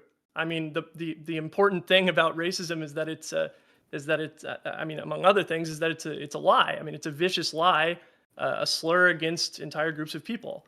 And I don't want to lie. Sure. The important point that I'm making right now is that to describe reality right now, I think, is to sound a little bit like a populist. And to be clear, there are institutions that I think are they're not working very well. Even before Trump, they weren't working very well. There's a difference between saying Elon Musk is destroying our democracy through his politicking and his buying out of social media, moderation of the platform, and pushing algorithmic narratives that are helpful to fascists, and billionaires are doing this. Like, there's a difference between these two things. It's like saying both are true. I think both of those would be true statements. So you think all billionaires, every single one, is doing this? No, I don't think every single billionaire. Okay, I think so do you understand how that could billionaires. No, I think yes, I understand the point that you're making, Rick, that talking about that demonizing wealthy people. Groups, demonizing groups. But the truth is, I think that there is too much wealth concentration in society. Sure. This is my point before. That's corrosive to society. Sure. This was my point before, Ryan. I think this is really a symptom of a greater problem, and simply it's about and a part of populism is intentionality. That there's an intention of a group to do bad to people, and I think if you don't include that as an ingredient, then even then you can still have non-populist movements saying that Trump means badly, right? We've agreed that you can have these non-populist movements that will also state that. But even within populism, there always has to be an intent, right? I mean, not all billionaires mean badly right now. You would agree with this? Yeah, but I think that there are a class. I think there are a distinct class of right-wing political interests and business interests, a clearly identifiable class that's affiliated with the Trump family and the Trump administration, that do mean harm to American democracy. But billionaires in general, using Wick's terminology, the billionaires are... no, that's not the term. That's, to be clear, that's not... If I was writing someone's speeches, that's not what I would say. Well, then I want to ask Reason. Okay, so you're identifying what I assume you agree to be a correct problem, which is moneyed interests have undue power in elections, and this has been the case for over 25 years, if not longer. And you want to say these people are too powerful in elections, we need to do something about it. But you can't say billionaires because you would then say, well, not all billionaires. What do you say instead? Well, I'm saying that the cause of income inequality is more to do is not just about the interest I'm not talking of about the income. I'm billionaires. talking about people It's with the same that thing. much wealth being able to completely sway elections. Well, they only exist because of income inequality being part of the system, right? And they can also be part of the solution. Those that exist at this point in time, because it's simply not in their interest to for this income inequality to continue to exist. I think it needs to be more of a negotiation than a hostile takeover here. Otherwise, because they have so much power, this type of rhetoric is actually hastening the right gaining more power, and we just simply never actually being able to implement anything. We've had decades of this. This isn't new. This kind of rhetoric about billionaires being the problem. I mean, Jeremy Corbyn's been going out about it for decades. I don't think he's had much of much of an effect. It would be better to look at. I would not say that billionaires are the problem. I would say that the ability of wealth to influence politics in America is the problem. And if you Great, yeah, exactly.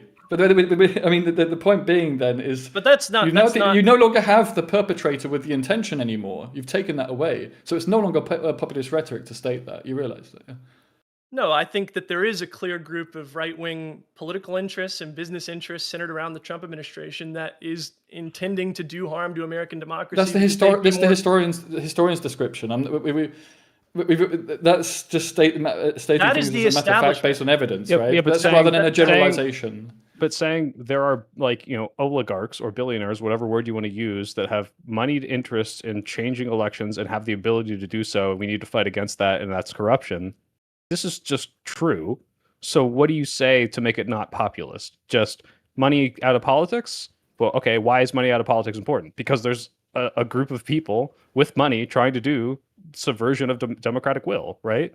It's the level of vagueness by which you describe it. So it sounds subtle, but it's important because it becomes part of the description. So if you just say billionaires or the wealthy or however you want to describe this group, once it becomes this very vague statistical thing that you're approximating by some absolute, right? You don't know all billionaires, and we don't know the intentions. Some of them probably are on our side, by the way, politically. Then it's just oversimplifying a problem and creating a boogeyman, rather than pointing at individuals that we know have influenced politics and saying that is bad, and we know their intention is bad. That's more of a historical description of the situation. That's something else. I reject the idea that populists can only speak in vagaries. I mean, I think that's just not true. I think the idea to identify, identifying a clear enemy can absolutely be part of populism. I mean, when Thomas Paine wrote Common Sense, it wasn't directed even at Parliament. It was directed at the king. Even though that may not have even been, really true necessarily. Parliament was the one, levying all these taxes, but he directed it at a single person. The idea that populism can only speak in vagaries, I just don't think that's true at all. You can absolutely point out singular individual people who are doing damage to society. And I think that there's a clear class of people centered around the Trump administration, centered around the Republican Party and its leaders that are doing damage to American democracy. They've tried to steal an election once before. They probably will try and steal the next election if they feel like exactly. But you don't even have to predicate with that. I think you know this based upon evidence. There's a distinct difference between a generalization and stating something of historical fact or likelihood. I disagree. This is where we certainly disagree. I think populism does start to approximate it into vague terms. I think if you study because that's the president. Now we're getting into just an epistemological issue of how we're defining the words here. I mean, every populist movement forward goes into some vague description. Would you say that when the American revolutionaries directed the Declaration of Independence at the king, whenever Thomas Paine directed Common Sense at the monarchy, that made it not populist because it was directed at one person or at least a group of people? Did that make that in terms of the modern populist, I'm talking about in the modern context as well. So it's a bit difficult to look back at the historical ones, especially. No, Forgive okay. me, my knowledge of American if you'll- history doesn't. We'll me let the Ryan go. context. Ryan, go ahead. I think whenever we're talking about if liberalism is or is not incompatible with populism, it's inherently a historical question. We have to look back at liberalism and times it's interacted with populism and say, did this conflict or not? I mean, so I think the idea that we can't look back at history to see if liberalism and populism are, incompatible, I just reject that outright. I mean, I respect you wanting to stay focused on the modern day. I think that's important, and I think it's relevant that we stay, grounded in what's happening now. But to say that we can't look at history at all, I mean, I think I just reject that. But I mean, in preparation for this, I think today is really all that matters in terms of the meanings of words. But Reason, you would we have to put the modern context in the historical context in order for the modern context to make sense, do we not? Sure. I mean, right. The origin of the term populism is for the 19th century. What Ryan right? here is arguing is that because populism has been hand in hand with some of these movements that we would now consider to be liberal or at least liberal adjacent movements, that this shows how they aren't necessarily incompatible. I don't know if I agree but actually with historically, but because I don't have the historical context, I don't want to argue that either way. One thing that I do think moves away from populist movements is when they do start to talk in vague terms with simple solutions. We kind of agreed at the beginning, then we've gone into the fact that it may be more nuanced than that. Well, I agree. That's not the kind of populism I'd want liberals to adopt. I think there's a clear enemy. So okay. Yeah. But then, hold on, just real quick. But Ryan, their argument, as I understand it, is that whether you want it to or not, engaging in this type of rhetoric will lead to that toward. Well, I mean, that's why I'm trying to cite the historical examples of that not being the case, right? I don't. Well, I don't know. I mean, when you look at these historical examples, they certainly engaged in very illiberal activities. That even though I like the Revolutionary War, the Sons of Liberty did some horrific shit. Right? Like, Sons of Liberty, do you condemn the Boston Tea Party right now, Wick? Hold on, they killed kids, bro. Like, they also tarred and feathered people. Yeah, it's pretty bad.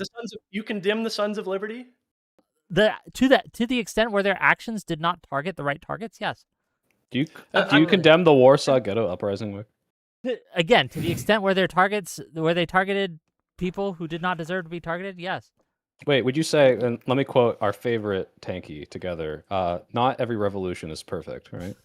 No, but we can condemn the imperfections, absolutely. And I think that without populism, these imperfections would be less. Like, it would be these populism didn't make the Warsaw Ghetto Uprising bad, dude. Well, I'm not talking about the Warsaw. That was a different thing. The American Revolution. I don't think that was populism, bro. Like, that wasn't... But I do think we're lacking. Can I just go ahead, Ryan. Ryan, please. In respect to the fact that we're approaching the 250th anniversary of the American Revolution, without populism, the American Revolution would not have happened. The common sense. I mean, you can even talk about his staunch opponents. John Adams was one of Thomas Paine's staunch opponents, and I believe it was he that said, without the pen of Paine, the sword of Washington would have been raised in vain. I mean, Common Sense was an incredibly populist pamphlet. Without it, there would have been no American Revolution. So I reject the idea that the revolution would have been more effective. Well, hold on. Populism. It's funny that you said that because I just found a really interesting bit from this Mueller book. I'm just skimming through it right now. When he mentions John Adams, because again, he's making this because again, wait, just to be clear, Ryan, would you? I think you maybe said earlier that it does sound like you are contesting just like the way conventional wisdom views populism right now. Am I wrong about that? No, I think that my interpretation of how conventional wisdom views populism is more correct. I mean, I don't want to fight you on that too much since we spent too much time on that. But I would say that the idea that populism is about representing the common people against an establishment or elite, I think that's pretty close to conventional wisdom. I think conventional wisdom tends to go further than that, though. Conventional wisdom tends to group populists left and right. That's I disagree. So does conventional wisdom call the anti-regime protesters in Iran populists or not? It never does. Never. I don't know. No one calls them populist. No one calls them the populist protesters. They talk about Trump the populist, or Morales the populist, or Farage the populist. They don't talk about They the also Iranian talk about protesters Bernie who are Sanders the people against this. Yeah, they talk about Bernie as well because But you because of rejected that at the rhetoric. beginning. You I seemed like didn't it was reject that. I uncomfortable. said that You there are seemed elements. fairly uncomfortable with that. Hold on, I one at a time. say We that. gotta let Loner Okay. finish. Loner will finish, and then Ryan can go. I didn't say that Bernie and Mandani were just like I reject them being populist. I said that they clearly have populist rhetoric and they have populist narratives which they espouse, and it's fine to call them populists. I just also said that it seems to be that a lot of it seems to be that they are much more willing to sort of move out of the populist sphere and actually upset their populist supporters a lot of the times to make peace with the institutions, which is generally a key enemy of populists left or right. That's actually what I said. But coming back to this thing that I was, so it does sound like conventional. You're not really. You are a bit at odds with conventional wisdom because again, no I one's. disagree with that. So but really, so wait, if I so like the Loner, average like this is just a political cursory Google historian is search, gonna, but the I think that the the NATO average Supreme person- Allied Commander says it's almost populism on the move in answer Iran. the average So person- someone's calling Wait, it. what that. did you? I think the average person would have no trouble calling me, man. Bernie Sanders a populist, Mamdani a populist, FDR a populist. I don't think that the average person would have trouble calling any of these people populist. Well, we don't disagree on that though, but like we're talking about who they have problems with. We're talking about whether we're talking about like why where the explanation is for why like democracy protesters in the Arab Spring or people in or the ones in Iran, why they're generally not put into the populist umbrella, even though they are definitionally populist. I've heard the Arab Spring called populist for sure. Depending on which parts of the movement we're talking about, but like when it came to people like in say like in Egypt, when it was like Tahrir Square, like we are against like an authoritarian government and our ambition is for democracy. No, that part wasn't really seen as populist. It got called populist from my fairly loose memory. It got called populist when it was starting to go into like again general like when a lot of the rhetoric was being sort of like brought into like a more conspiratorial wing from the likes of like Al Jazeera and all that. Like that's more like where the populist element came in. But the fact that they were pro-democracy protesters did not suffice to call them populist. That's what I'm saying. Yeah, I agree. But we agree that populism can be used in a way that we're more okay with, in a way that we're less okay with. I think that's fair. Right. I mean, we've also agreed that being anti-authoritarian is not a priori populist. So, I mean, there is a question of where we're putting that line, that a movement becomes populist, right? Because there is, and this is a point that Wick was making briefly before, that even when it starts with, let's say, this good populism that you're describing, which is a form of anti-authoritarianism, can also blur into this kind of more vague notion that crystallizes around this narrative and holds on to it. I want to be clear with my criticism. It almost always does. I can't think of a situation where it hasn't. Sorry. Say yeah. Can you give me Can you give me a historical example where this populist rhetoric hasn't blended in with some pretty bad shit? Hasn't blended.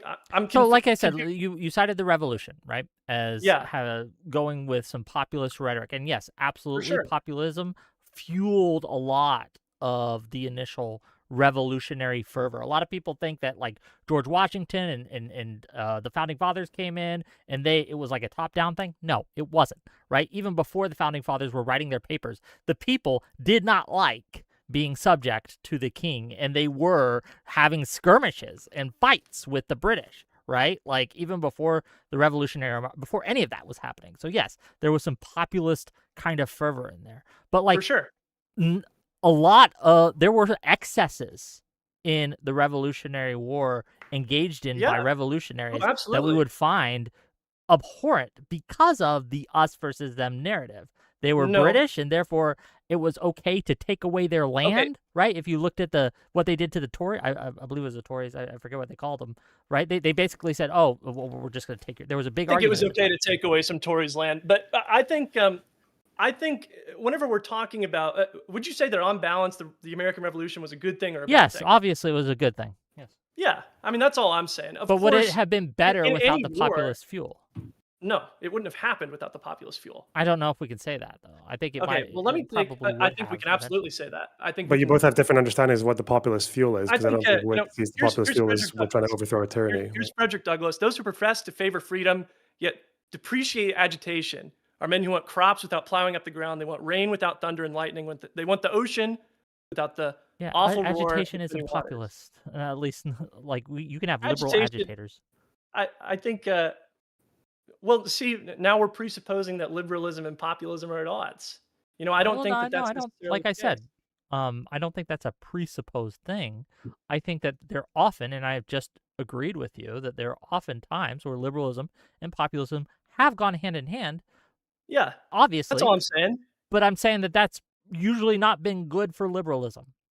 I think the American Revolution was great for liberalism. Yeah, Okay. I think it was We fantastic just for fundamentally liberalism. disagree, I guess. It's You funny that think you the mentioned American Revolution was bad for liberalism? No, but the populist part was. It held us back. So, for How do you example, think the without the American Revolution would populist have part, we happened? probably wouldn't have the how many years, decades of slavery after? You don't think that? Well, I, I think Hold on, maybe you we have understand some. that the I think we have revolution some in and of rosy. itself was more liberal, but it wasn't like entirely Yeah, liberal. It had I think maybe whole I think you host have. of issues that were very illiberal in that. I think maybe you have a slightly rosy view on the average person's view of race relations in the American colonies in the 1700s.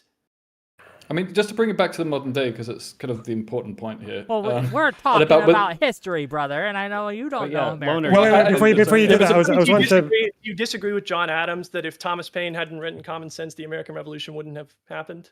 It's I mean, that was interesting what you kind say of- about, because I came across this mention of John Adams in Muller's book. It's quite funny what he says here. So from Muller's book in the top, he says, that also means that people is a volatile, risky, maybe outright dangerous expression. Some of the French and American revolutionaries certainly thought so.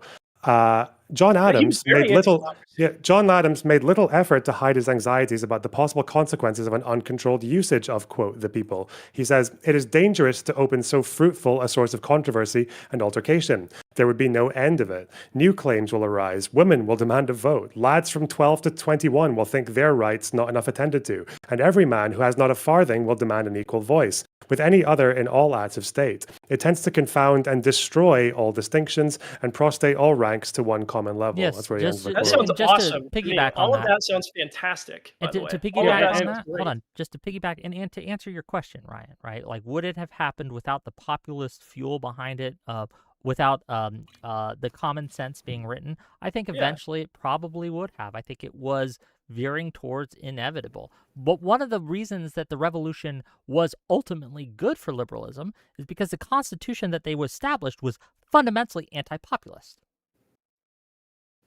The Constitution. What? Well, do you disagree with that? That the Constitution was a fundamentally anti-populist document. The Constitution was not as democratic as it could have been, but it was more populist than the idea of not having any representation at all.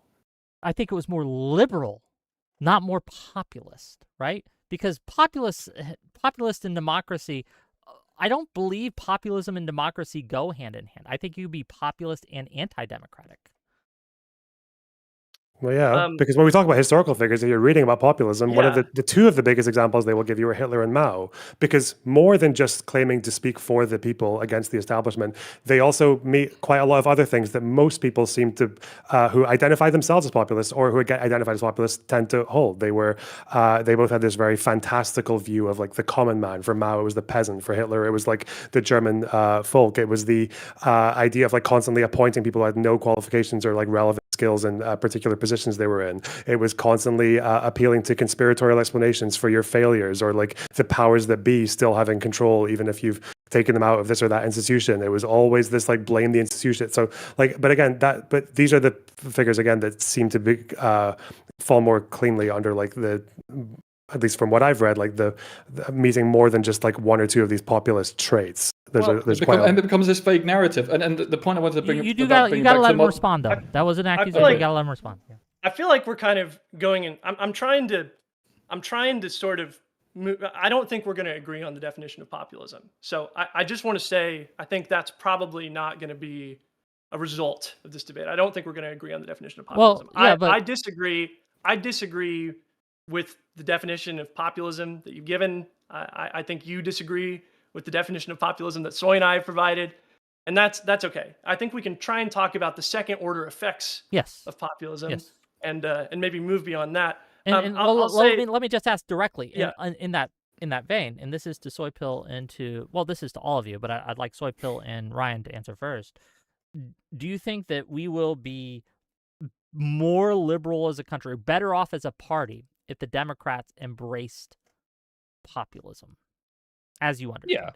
Absolutely. And why? I mean, like, Can this you is give kind us of what I was getting at lay the out the beginning. argument for us, and then we can. There are enough things where the institutions are failing people, whether or not that's because they're corrupt or because they are inefficient or because there's a bloated bureaucracy. Like, you can point to this as like these are the people that are making it bad, or you can do a more Derek Thompson thing and say, hey, their incentive structures are not laid out well, and this is too bloated, and we can fix this. Regardless, there is a huge populist movement right now that people are capitalizing on because the current status quo of politicians are not answering this question to voters well enough for them to feel invigorated, to feel like someone's fighting for them. And so you can either say, hey, let's capitalize on that frustration and say these are the things that are causing this, whether that be moneyed elites and moneyed interests, which I think are sometimes true, or if it's just, hey, this is the issue and there's no simple solution, but we're going to work towards fixing it and making your life better. You need to embrace that to some extent. It sounds like our opponents in this debate in general are okay with that, as long as it's not like the slopulism, brain rotty, this is the only solution way, or this is like more like conspiratorial. Obviously, I think we would all disagree with that. But so long as we're able to, I don't know,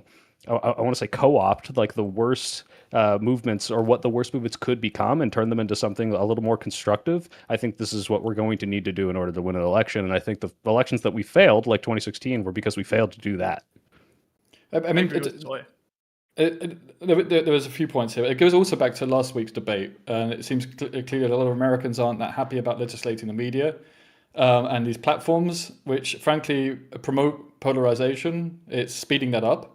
So the system and the electorate is just simply more sensitive to polarization, which we can agree to varying degrees that even this anti-authoritarian kind of discussion, if you don't want to call it populist, or you do, it doesn't really matter, does it? Can lead to that kind of generalization narrative that then becomes stubbornly embedded and that everything is based around it. And we know, with all the best intent, you may not be in control of that. You have to be super, super careful about how you use that type of rhetoric. And I do believe there can be a less divisive, less polarizing way to talk about the same policies and to recognize the bigger picture. And I think it has a better, healthier, long-term prospect in politics. I think a lot of this populist stuff is this sugar rush politics, which gets a big explosion at the beginning. Jeremy Corbyn, big support, Jeremy Corbyn, all that stuff. A few years later, he's doing abysmally and loses an election and gets kicked out. What do you guys have, like 4 prime ministers in the last 5 years? What is 6. it? Oh. In 7 years, right? And I think populism. Can I ask a practical question? Do you think Jon Ossoff is unacceptably populist? From that example you gave, no. What about you, Reason? Can you give the example again? Sorry. Well, I mean, him talking about the Epstein class and talking about how this is a government of, by, and for the richest people in society, and all this, that, and the other. This is what I mean. This is, in terms of reading in preparation for this, this paper, The Populist Zeitgeist, talking about using some populist rhetoric, but not necessarily being populist, right? And this is also another vagueness to it. So I think sometimes there is a lending to this language, and I think it's a real risk. But I don't think it makes them necessarily populist just because they're talking about some of these things, especially if they're based on evidence. Like there exists people going to Epstein's Island and all this kind of stuff, right? I think if we're defining populism as lying, then I think obviously I'm going to I disagree. Not lying, but being too overly vague to the point in which you can then just start applying it to too many places. A bit like the concept of populism in this conversation. Like using it as a default explanation, the same way like you could call it like an orthodox Marxist as someone who's like everything is because of the contradictions of capital. In the same way that I think like the more stringently populist you are, the more you are likely to blame things like dark money. This is why I tried to give historical examples of populists not being overly vague, in my opinion. But that was the intention behind there. But if we can agree that Jon Ossoff is not unacceptably populist, is he a populist? Would you say he is a populist? I think he's a prime example of like liberal populism. Yeah, I would say so. I mean, that's the thesis of the video, right? I mean, that's the thesis of the video. Do you think that's conventional wisdom? I think that his rhetoric in those moments absolutely would. No. Is Just it to conventional be wisdom that clear. John Ossoff is a No, populist? it's not. It's Okay, not yeah. But conventional hold on, wisdom, which just is why I thought it was. Wait, can I say one thing? yeah, one thing, and then I It's got not it. conventional wisdom, which is why I thought it was necessary to make the video, because Yeah, I so don't think people understand why. I wanted to make the point that this is one of the reasons why I think he's successful, and I think it's not conventional wisdom, and I think that's bad. I think a lot of liberals are missing an important aspect of why John Ossoff is successful, and it's because he does a little populism. yeah, Lonerbox, would you disagree with the characterization of Ossoff talking about the Epstein class being a problem, right? That, at least to me, is a populist kind of rhetorical flourish. Yeah, he's using populist rhetoric, but like again, I don't know why this is so confusing. How many left-wing parties in the UK or in Europe have imposed left-wing policy using communist rhetoric and Marxist rhetoric, but not being Marxists, right? Like Clement Attlee was one of the most successful like social democrats in like world history. Really, he used socialist rhetoric, but he was not he wasn't a what we call like a communist or that populism is more not thin populist, than that. But I mean, you could disagree with that, but that's their point, right? Populism is much more of a thin ideology than communism or socialism. That's the point. But yeah. okay, so the reason we're going back to more. I feel like I'm really sorry for bringing definitions again, but I just think it's inescapable. I think the reason we start talking about populism so much in the last 10 years is because our traditional spectrum of left and right wasn't really making sense, right? It seemed like you saw a lot of weird convergences started to appear, like between the left and the right over issues that you wouldn't expect them to. Like look at what Tucker Carlson and Anna Kasparian and Cenk, like the way that they talk about Israel is like very similar now, right? Or like the way that people talk about elites and billionaires, and there's often these attempts for the left and the right to bring each other to like the populist left and right to say like what it's us versus the billionaire class, or like the way that they both these groups like use the Epstein class like quite aggressively. So if we're trying to define that phenomenon, that situation where you do have these kind of like weird convergences and these weird idiosyncrasies of different political movements that don't cleanly fit into left and right, and Trump's a good example of that, then I think populism is a good word for that. Because there are these things they have in common. They do have the disdain for institutions. They do have the conspiratorial explanations for failures. They do have that claiming exclusive authority over what the people's needs and desires actually are, and to the point that opposition are seen as almost like treacherous, or they're like any opposition is the establishment, rhinos or APAC. Like that's why I think populism is a useful word, but it just seems like that all these other elements are just not as important to you, I guess. Otherwise, it's just anti-authoritarian. I think you're writing liberalism out of having the potential for populism, and I think that is just not true. I think it's not a correct. Yeah, because all these again, in everything I just said is not contradictory with the idea that you should probably have there's nothing wrong with having a mass popular uprising against a tyrannical government. Okay. If you are a mass popular uprising and there is a tyrannical government, right? Like obviously, I'm not going to have an issue with that. I don't think we're going to disagree. I don't think we're going to agree on the definition, and that's okay. If we can at least agree on the second order problem of is someone like John Ossoff unacceptably populist? I say no. I think he is acceptably populist. In fact, I think he's doing a great job. Is that conventional wisdom that John Ossoff is a populist? No, I accept that. That's why I thought it was necessary to make the video. Sure. Because I think it's important. Is Plattner populist? Is Plattner unacceptably populist? No, he's unacceptable as a perhaps a friend or a. Yeah. But no, he's not. My problem with Plattner, and the reason I bring him up with the populist rhetoric, is a lot of people would label him as populist, and I feel so correctly. Yeah. It's because he's always taking shots. I think even after winning the nomination, he's been taking shots at the Democratic establishment. For sure. I find that unacceptable in this climate. Okay. I guess. That's okay. And I mean, this is the point. So when I ask, do you think he's unacceptably populist, then yeah, I think that rhetoric is unacceptably Do I think it's nice for him to be criticizing the Democrats in a time whenever Democrats need to win? No. But do I think he's a populist? Yeah. I think he's a populist. Is there a clear definition? Sorry, it might be my ignorance, but a clear definition of the democratic establishment. Where does it start and end? Like, who is part of that and who isn't part of it? That's a good question. I don't know. That is a good question. Right. No, So I- this is the point at which is populism to me is where that is starting to tread on that ground, Well, and that is dangerous, and that I is think- generalizing. I hate to. I think that the idea that populism is, by definition, vagary. I just reject that, and that was the point of bringing up the historical example. But you do see the irony. It's so ironic because then the definition of populism by your standards is incredibly vague, because it's basically anti-authoritarian. It's like realizing there's individuals or there's a group of people with there's evidence for them causing problems in society, being a big part of the problem. Like any of that kind of description becomes populism at that point. No, in fact, you asked a really good question of me earlier whenever you asked, is all anti-authoritarianism by definition populist? And I remember saying no to that. A lot of the Democratic Party is anti-authoritarian and not populist.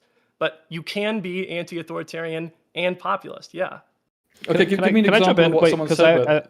I've had a question. I want to hear from Soy Pill. Soy Pill has been uncharacteristically silent. I guess it's because there's no women like because there's around, there's no annoying women in this film. No, everyone's being really respectful. No, because you correctly pointed out that like your kind of usage of the word populism is encapsulating of these brain-rotted, conspiracy-brained, like crossover horseshoe theory people like Anna and Tucker and Cenk, and I think that is a good way to categorize those people. But what my fear is that if you talk about these things and the way that they talk about them at all, and that is just going to put you in the camp that the same people who would write these people off, rightfully, because they're fucking insane, are also going to write off people who say similar things, which are true, there are moneyed interests that are buying elections. There are ways that you can use this populism and correctly identify these problems. And if you cede all the ground to Tucker Carlson, then that's why idiots like Anna are going to be like, well, maybe I'd vote for him. He might be my ideal candidate because he's the only one really speaking truth to power. Where there are people like John Ossoff, like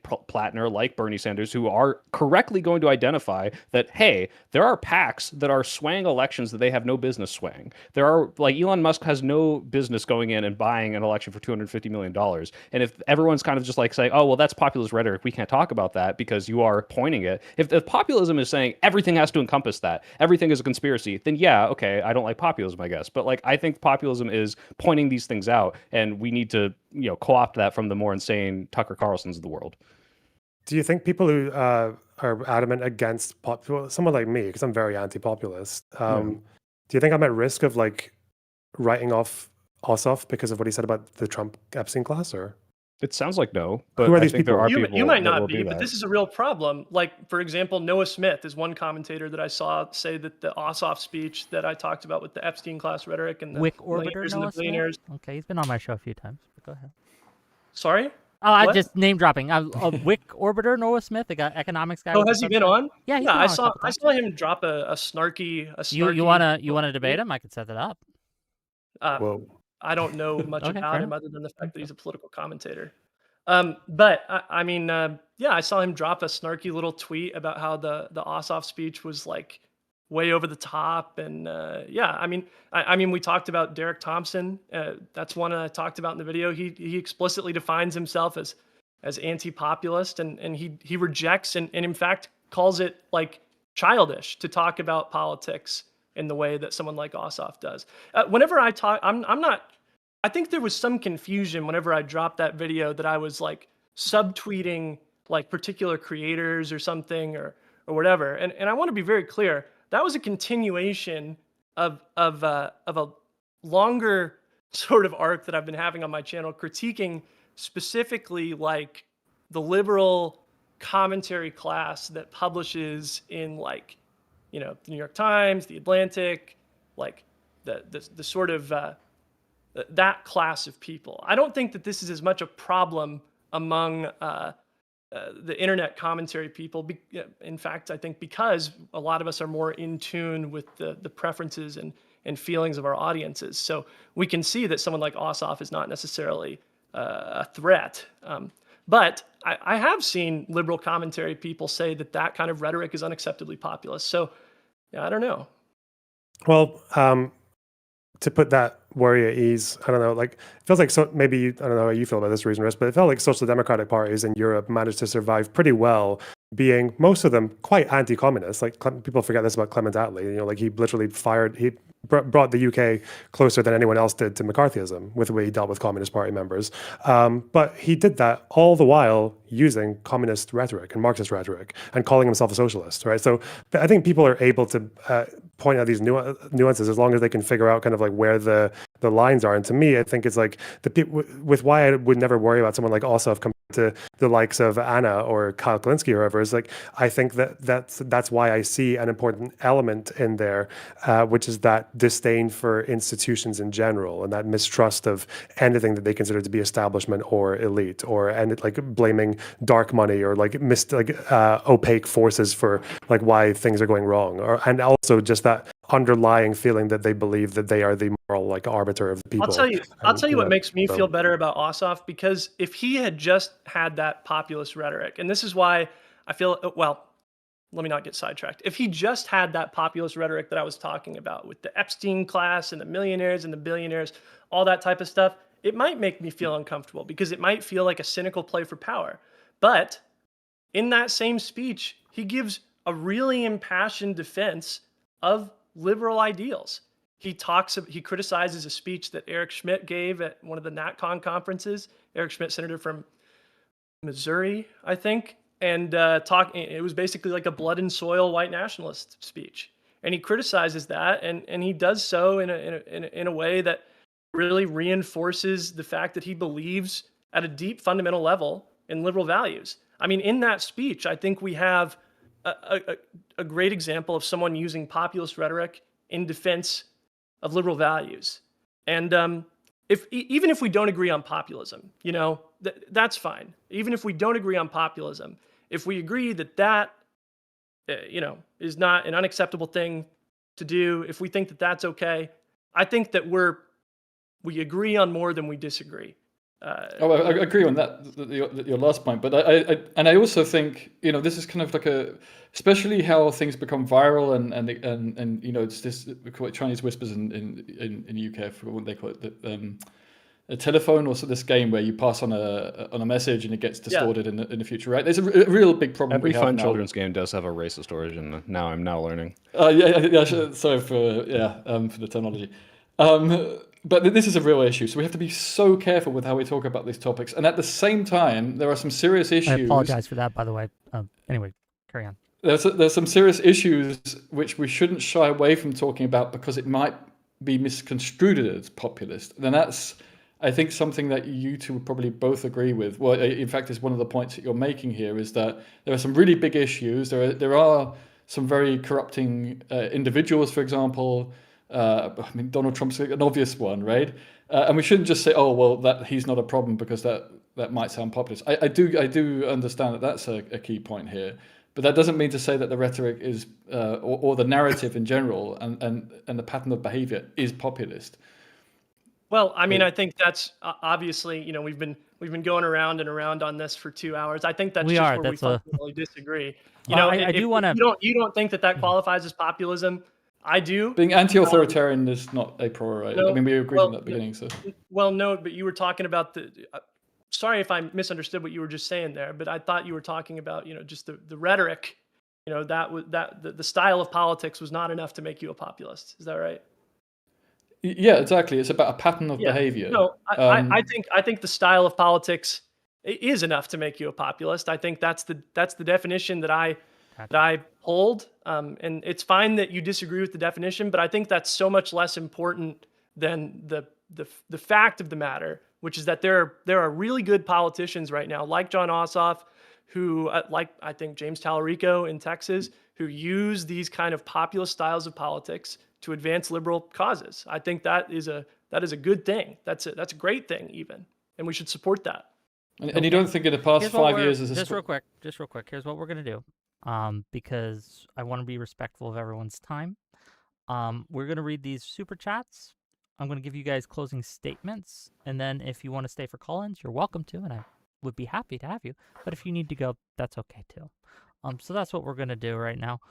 We are circling the drain a little bit, so let's make a little money, okay? It's Vishy for $10. Populism is used in a primary to get elected, to then become a pragmatic establishment in Congress. If you're a populist, you're just spewing out ya bum to get attention. pragmatism is greater. Thoughts, comments? I feel like we've already rejected the idea that like you can't be a pragmatic populist. Like the just by calling pragmatism something else, it's like you're by definition saying populism necessarily is impractical. And it's like, okay, well, if that's your definition, then yeah, I agree. You should be more practical than not. Our friend Reason here correctly identified FDR as behaving pragmatically in many instances, and I think everyone would call him a populist. $2 from my listening library. LL, no, but you could roll with it if you want. I forget what this was in response to. You asked the question of the guy, but I forget your question, so sorry. I also remember, yeah. $10 from BM to say, is it sloppulist or inaccurate to say that corporate America is the primary enemy to any expansion of social democracy in this country? Historically, that's been the case. It's a little sloppulist. The only enemy. Wait, what was the wording? Is it America. sloppulist or inaccurate to say that corporate America is the primary enemy to any expansion of social democracy in this country? I'd have to think about if I'd call them the primary enemy. Yeah, because look, you look at this is something that frustrates me about populism, right? I correctly identify there are certain institutions, there are certain healthcare companies, there are certain lobbied interests that are making everyone's life worse. Or let's just say, like, let's take a really easy, obvious populism example. TurboTax and other tax institutions have lobbied the government to get rid of free software that makes it easier to do taxes. This is literally muddied interest saying, fuck you, common person. I'm going to make your life harder and more expensive so that I can make more money. This is just objectively true. And you can say this isn't populism. This is populism. But then if you take this and extend it to like the Kyle Kalinske level of slopulism, where it's like, if this person took corporate money, that's bad. That's insane. That's stupid. That's slopulism. Because there are so many examples where you can look at a corporate interest that is just good. It's like, hey, like this person's going to, do good things in pharma, and I work in pharma, and I want to support that candidate because they're doing what I already want them to do. That's good. And you're just writing off that candidate and all of their policies because they received money, not because they received money from a bad organization, not because they changed their opinion, not because they have a bad platform. It's just brain rot. Oh, you received corporate money, and that is bad. No one will hate you more, right? Like they begin to hate you when you start getting paid. That's what I can attest to, at least from I only hate you because I pay you all the time. I'd like some more people to hate me. You don't fucking buy YouTube Premium, Wick. I'm just saying, the more money I've made, the more hate I have gotten, and it's almost a 1-to-1 correlation. But anyway, buy YouTube more Premium, money, more I'll stop hating. True. I mean, this was another good example of the difference in definitions, because simply pointing out that a certain specific lobby group is doing certain specific damage, it's literally just describing recent history, and in that sense, I don't consider that in itself populism. I consider that's really an important part of politics. But it does risk people starting to generalize that, oversimplify that, and so it can become a gateway to populism. And I'm sure you'd acknowledge like a that. Gateway drug, like marijuana. Well, I don't know if I'd call that, again, because we're going to disagree on definitions, a gateway to populism, but I would absolutely agree, yes, this could lead people into oversimplified, populist thinking, yes. Exactly. So it's your responsibility when discussing that to also emphasize that point and the detail, like you just did. Hashtag not all corporate donos. Like that statement is just that statement that you read out, Wick, was just not enough information. Is how I would put it. It's like someone's just come up to me and said like, "Hey, is X a game? It has winners and losers." I'm like, "Oh, maybe I suppose it's a game." Actually, I was talking about fucking the Russia-Ukraine war. Like, it's just you need more information. Okay, I agree with Lonerbox. Yep. Natural phenomenon for $10. Populism is anti-elitism, appealing to the large swaths that feel unheard. It can be leveraged on illiberal and liberal issues. It can be based on truths and or misinfo. A quote-unquote return to the people. Thank you for that $10. $5 from Matthew to say Ryan looks like a guy who would fly a monoplane in World War I. I'm not historically literate enough. I get so many of these. I get so many of these like comparison. I got a funny one that I got. I looked like someone who would die on a barricade or something. I got a funny one like that. Like yeah, you look like are they insulting you? Or are they no? They're saying like he's got a historical face. Like he looks like it should be in black and white or sepia tone, or like a painting. I get those. That's sort of like a meme that I think people have picked up on in my community. Okay. But they say that I have like a historical. Like you look like a young soldier in World War I.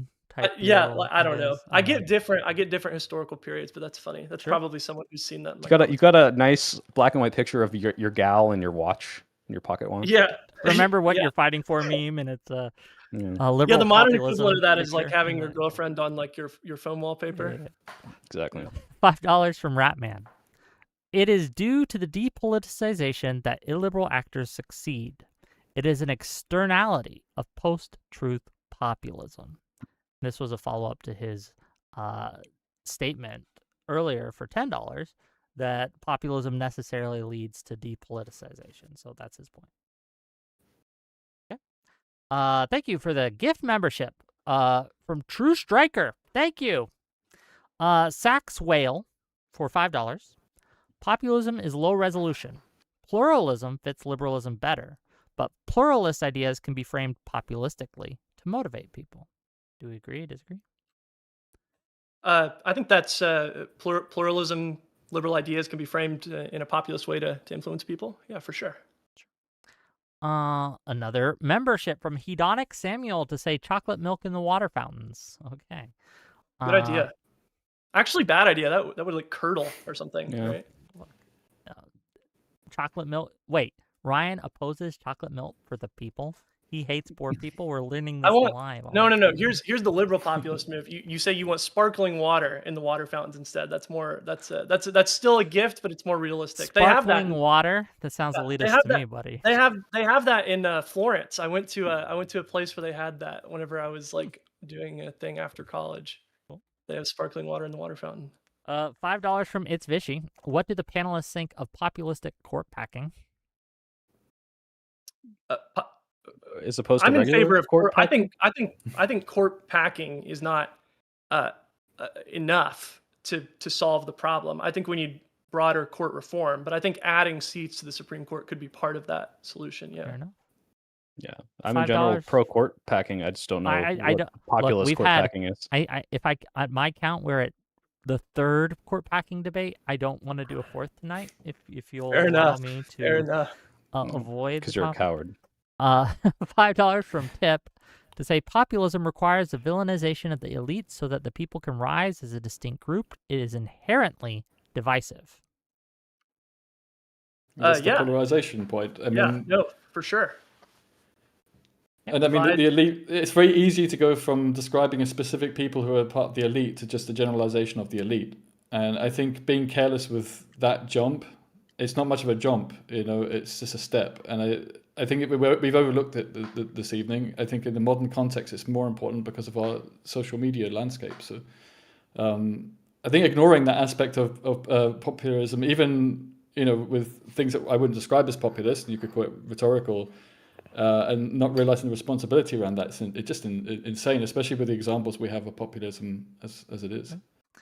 $5 from Sax Whale, and this is for Ryan and Loner. If you're debating populism, you should offer the alternatives. Pluralism, technocracy, etc. Is there an agreement on what the alternatives are? So yeah, I guess this is to rephrase the question a little bit, and thank you for $5. If not populism, then what? Well, depends on what we're referring to. Because I was wanting to ask earlier, like, what do you call this? Let's say, like, because I think we all agree that there is a problem with this kind of group of people, a lot of them in the alt media, who call themselves generally anti-establishment. They can be left or right. They can fall into like anti-vax quite easily. They're typically very like anti-institution. They have disdain for experts. If someone they like, or if they lose an election, it's always the fault of AIPAC or dark money or rhinos or the deep state. All their opponents are establishment stooges. Everything, like the Democratic and the Republican elite are the same thing. Billionaires, like whether you're left or right, are the enemy. They all are really very enjoyed and appreciated by the Russian Federation and the bot farms. Like, we all agree that this group is a problem, right? That kind of like broad umbrella that I just laid out. Sure. Okay, just what do we call them? Who are they? Wrong. No, I'm the wrongs. I'm just messing with the you. right wing. No, and the wrong wing. I think you can call them populist. I think populist is an accurate description of what they are. I just think that populism is not something that they have exclusive claim to. But do you worry? We can have a really simple question. Because I think this is another one of my concerns specifically, is that they want the term populism to be so broad so that they can be like, I'm a populist too, just like Bernie Sanders, when there is a very big difference and a gulf between the Kyle Kalinskis and the Bernie Sanders, right? Like there's a huge gulf between what we would find acceptable with these two. And so there risks like a kind of effect on people with like, when you call someone a populist, like for them to be like, oh, well, that doesn't really bother me because I know these good populists. And so I guess that's Okay. the concern. Does that make sense? Well, if we want to talk about like what's a thing that we can call them to point out the similar negative attributes that they have, I mean that's a good question. I'm open to suggestions. Horseshoe populists, slopulists. Yeah. I don't know. Like, Yeah, I agree with Ryan. I just slopulist don't isn't think a bad word. they don't own the term populism, and like I don't think that if you're just a populism is just anything bad. Like I don't know if that really solves the issue there. Well, it's not. It's a very particular kind of bad, right? Like there are lots of fascists anything and bad in authoritarians in who wouldn't this fall into this manner of category, thinking. right? Like, Yeah. yeah, but that's why I just think that particular constellation of beliefs that I outlined, which I think we all agree is very fucking prominent in modern society and is threatening liberal institutions, and all that. But I just don't know where the issue is with Well, what they're the issue generally being called, like which is this populists, doesn't, yeah. actually encompass all of them, right? Like they the ways that you've described them, they are similar. What about like how do we distinguish between the the Zog posters or the Jewish question people who that is populism, right? In a sense of saying, hey, there is an elite class of Jews that control the world and like they don't care about the common interests and they're affecting your politicians. Like that is not Kyle Kalinske, although sometimes he does get into Zog posting. Like that is not every populist, that is not every brain rotter. Like, and so saying just populist doesn't allow you to like distinguish these things and really like analyze what parts of these manners of thinking are bad. And so like just like it seems like you're trying to use it because it's like, oh well, this easily defines these people who are all bad, but it's like, does it really? Like, Well, no, especially considering just historically it doesn't.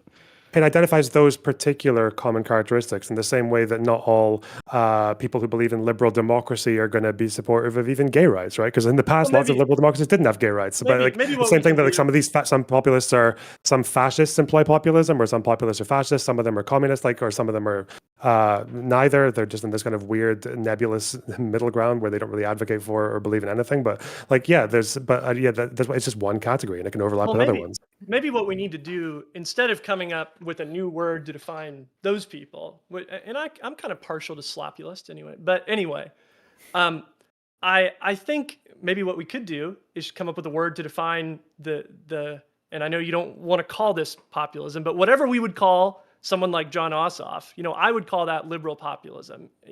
I think that's a way to distinguish those kinds of people from that constellation of authoritarian freaks that you were talking about.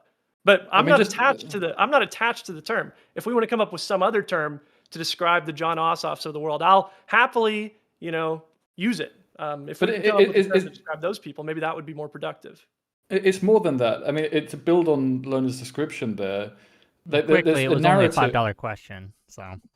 Okay, but just to build on, to quickly point out that when you build on, you can build on that by saying the context changes, but they've still got this framework for this elite, and this elite they'll shoehorn into some other description of some group of people, and they'll always find an excuse. For example, like if in the Israel-Palestine conflict, we haven't mentioned this evening, but of course there's lots of examples of populism damaging, I would say, that debate and discussion, right? Israel could become a wonderfully left-wing, have amazing government, and because of the discussion and the way it's been framed as the evil Israelis, some people will simply never shift away from that perspective, whatever Israel becomes in the future. And that is an example, in my opinion, of populism, of where you've got the evil Israeli lobby, the group, whatever you want to call it. And then these people are never going to, or without some very strong intervention, shift away from that perspective, whatever realities, however they change on the ground. And that's really, frankly, toxic. And that brings me to my question I had for you before, Ryan. Question real quick, and then I do have more. They gave me like, what percentage of populism is the type that Lauren and I are describing, and this other type that you think is so positive and wonderful in terms of its influence in the past 10 years, for example? Less than it should be. I think if we had John Ossoff 10 years ago, we'd be in a better place. So okay, but what percent? I can't give you a percentage. Okay, but do you think which is dominating here, the good or the bad? The bad. That's why we need a corrective. Yeah, we need We need someone to step in there. No, the bad has absolutely been dominating. MAG is in charge right now. Is it by accident or is it by design? Is there something in there in terms of how populism, as you see populism it, is a very a weakness? Populism is a very effective rhetorical strategy, and so in that, it's not an inherent fact of populism that MAGA should be in charge in 2026. No, but it doesn't have any weaknesses. Okay. What? Okay. It doesn't have any weaknesses. We're I don't circling think again. you think that I think that. Yeah. Kyle Link for $20. Ooh, thank you for the big 20. Says, great panel, Wick. I came into this confused, but now I fully understand why Wittgenstein said that philosophical problems came down to differences in language. Well, thank you for the $20. $10 from Rice Should Be Fluffy. Wow, what a claim in your name. The problem with populism today is that a populist narrative has to be popular, and you can't popularize a narrative that isn't oversimplified and dumb with our current media environment. I don't think that's true. Okay, cool. I think it's true. I think you can't popularize anything unless it sounds dumb, or can be overly simplified, and that is why populism is on the rise right now. I think some chatter earlier said this, and I didn't read it out loud, but like it is almost definitely like inexorably tied that the reason we're seeing this rise in populism is because of social media and the internet. And I think you can either get on board with like trying to take the best parts of that and move it forward with good ideas, or you can cede all that ground to people who are going to Facebook meme you into a dictatorship. So I should clarify. I think the part that's not true is that simple is necessarily dumb. I don't think simple is necessarily dumb. I think simple can sometimes be very, very smart and clarifying. Okay, $5 from General Grievous. Soy Pill is trolling. The Warsaw Ghetto Uprising targeted SS and police coming to round them up. It was a last stand, and 2 years later, over 90% were dead. Soy Pill? Yes, Soy Pill, you fucking idiot. I'm a you didn't even on know my that. panel? What? I could have sworn they killed innocent people too. No, I don't think they did. Maybe I'm wrong. They didn't kill a single No, I they don't didn't. know, though. I No. just don't know. It worries me Wait, that are they're you being trolling- called the SS innocent, but No. I swear to Wow, God, there Soy were Pill like some thinks like SS German is civilians innocent. that I died in got the it. Warsaw Okay, Polish that's a blue uprising. line to No, go am I insane? No. These were like Nazi police officers and SS officers who were trying to send them to a death camp. I guess it's I know not a majority of these people were fucking. Which ones were the Jesus good Christ. ones? They killed Which like one- hold on. 17 people or Which ones something. were the good ones, Soy Pill? Which SS were the good SS? I'm thinking like, look, okay, you ever seen the Zone of Interest? And there's like the little kids that are like Rudolf Hess's Do you kids think the little that kids like were going didn't around? understand. Like if the SS officers had the little kids in the house and the ghetto Jews uprising killed everyone, I wouldn't condemn them because it's like, hey, like you shouldn't have killed those kids because you shouldn't have, but also they shouldn't have been in a fucking concentration camp. That was my understanding. Okay. I'll go read on it. Maybe I'm just wrong. Fair enough. $5 from Extra Crispy to say the abundance movement is an excellent example of liberal populism. I don't know if I'd consider. I was reading my abundance chat. movement What? Say that populism. one more time. Sure. I was reading my The chat. $5 from Extra Crispy to say the abundance movement is an excellent example of liberal populism, and I don't know if I agree with that. I don't. I Yeah, think that's it not could be. populism, It could really. be framed in a populist way. I don't think it's inherently populist. who's the enemy? This is Ezra Klein's Yeah, I mean basically, right? bureaucracy is the enemy in there. I think that's the problem, right? The enemy the enemy is a little vague for the traditional abundance agenda, but I think we've seen populists adopt some elements of like an abundance agenda. Like I think Mamdani is the most famous person who talked about making government work better for people, and like in order to have in order to have government work for people, you need to have a working government or something. He had some, pithy little line about that. And, we've seen some abundance style stuff be adopted by populists, Yeah. but I wouldn't say that abundance is inherently populist. I would almost call it technocratic by nature, right? It's all about getting things done. But it's been a while since I read the book, so I think it's almost Bernie Sanders had a good quote on abundance, actually, in one of Ezra Klein's. It was in the 1-year review of abundance video that Ezra Klein did on his channel, where Bernie was asked about something to do with abundance, and he said, "Well, it's not really an ideology; it's just good government." And I think that's sort of the idea with abundance. I'd have to think about it more. $5 from Ratman. Liberalism is going to need populism to survive the 2030s. Trump is the end of the beginning. The next set of authoritarians will not be as bumbling. Do we agree with this? I think there's a risk of creating the next set of authoritarians if populism goes wrong. So, I think there's a potential. I mean, who knows what happens after Trump? You know, the rise. Predictions make a fool of us all. True. $10 from Jester the Great. A line needs to be drawn at inclusionary populism, MLK, Bernie, FDR, we are also the people, versus exclusionary, Trump, only we are the people. Liberals can work with the former, not the latter. Agreed. Thank you for $10. $5 from the Extra Crispy to say, remember the People's Party in 1890? Were they fascist or communist? Obviously, no. They were left libs.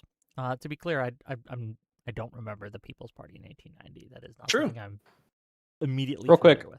I did a quick brush through. Yeah, apparently Free silver. I'm thinking of something else guy. In terms of the Warsaw Uprising, in terms of civilian deaths. I was literally like 15 Germans and like a couple of Polish policemen. So I should have said like a slave rebellion where they did absolutely kill children. So that was my point. Fair enough. It's okay. I wasn't seriously. Yeah, but I also spread misinformation to my audience. I'm the world's last William Jennings Bryan stan. I'm just kidding. You will not crucify mankind upon a cross of gold. Kidding. But it's okay. Captain Dan the Fireman for $5. Just donating to say Mootin L and nah is cringe. Is Mootin watching the show right now? $10 from Riddell PPB. Populism is bad when it's dishonest and equivocates. However, when you are actually going against a malicious, corrupt regime who actively helps out the elites, how would the anti-populist message be against that? And this is, I guess, to Loner and to Reason. So, yeah, how would you not use populism to combat the corrupt, malicious regime actively engaging with the elites against the people? I think it's by the same logic that you can use like some nationalist rhetoric without being a fascist, or like some socialist or communist rhetoric without being a communist. Same idea. Exactly. I mean, being anti-authoritarian, we've all agreed, is not necessarily populist. And also, it gives you more time and space to focus on the causes of these people getting into power in the first place. So I think it can become an easy distraction, and you get rid of the supposed elite if you ever manage to do that. Is that really solving the problem? I don't think so. And it can be a distraction. So, $10 from EP Thomas. Populism and demagoguery are different things and shouldn't be conflated. Populism is grounded in the pro-democratic and pro-common good policies of the 1890s party. The word wasn't used before them. I couldn't tell you about the history of the word populism. I know that's the first time it was really big, really popular in the United States was with the Populist People's Party in the 1890s, but I couldn't tell you if that was the first time it was used. And I could be. That's what I read. Look, actually, I'm hesitant to say this out loud because this is a genuine question. Weren't they considered the Know Nothing Party? Wasn't that another name for No, that was a different thing. Okay, different thing. Gotcha. Okay. The Know Nothing Party. Well, we didn't. Okay, just so I know that they're a different thing. We can talk about that another time. I can do a whole American history rundown sometime. Sure. $5 from It's Fishy to say Hutch is watching. Unfortunately, he loves ice and Fetterman. Let's condemn the Diet MAGA Democrat Hutch. People are too mean to Hutch, man. People are. I condemn Hutch for saying that we were going to hang out in real life in the next 4 days, and then he decided to have his wife or fiance plan a vacation for 4 days, and he clearly is just dodging me in real life. So that's what I condemn him for. People need to be nicer to Hutch. How dare he wants to hang around his wife more than you, Soy Pill? That is crazy. Yeah, pretty fucked. He sees his wife every day. He sees me 0 days a week. I guess so.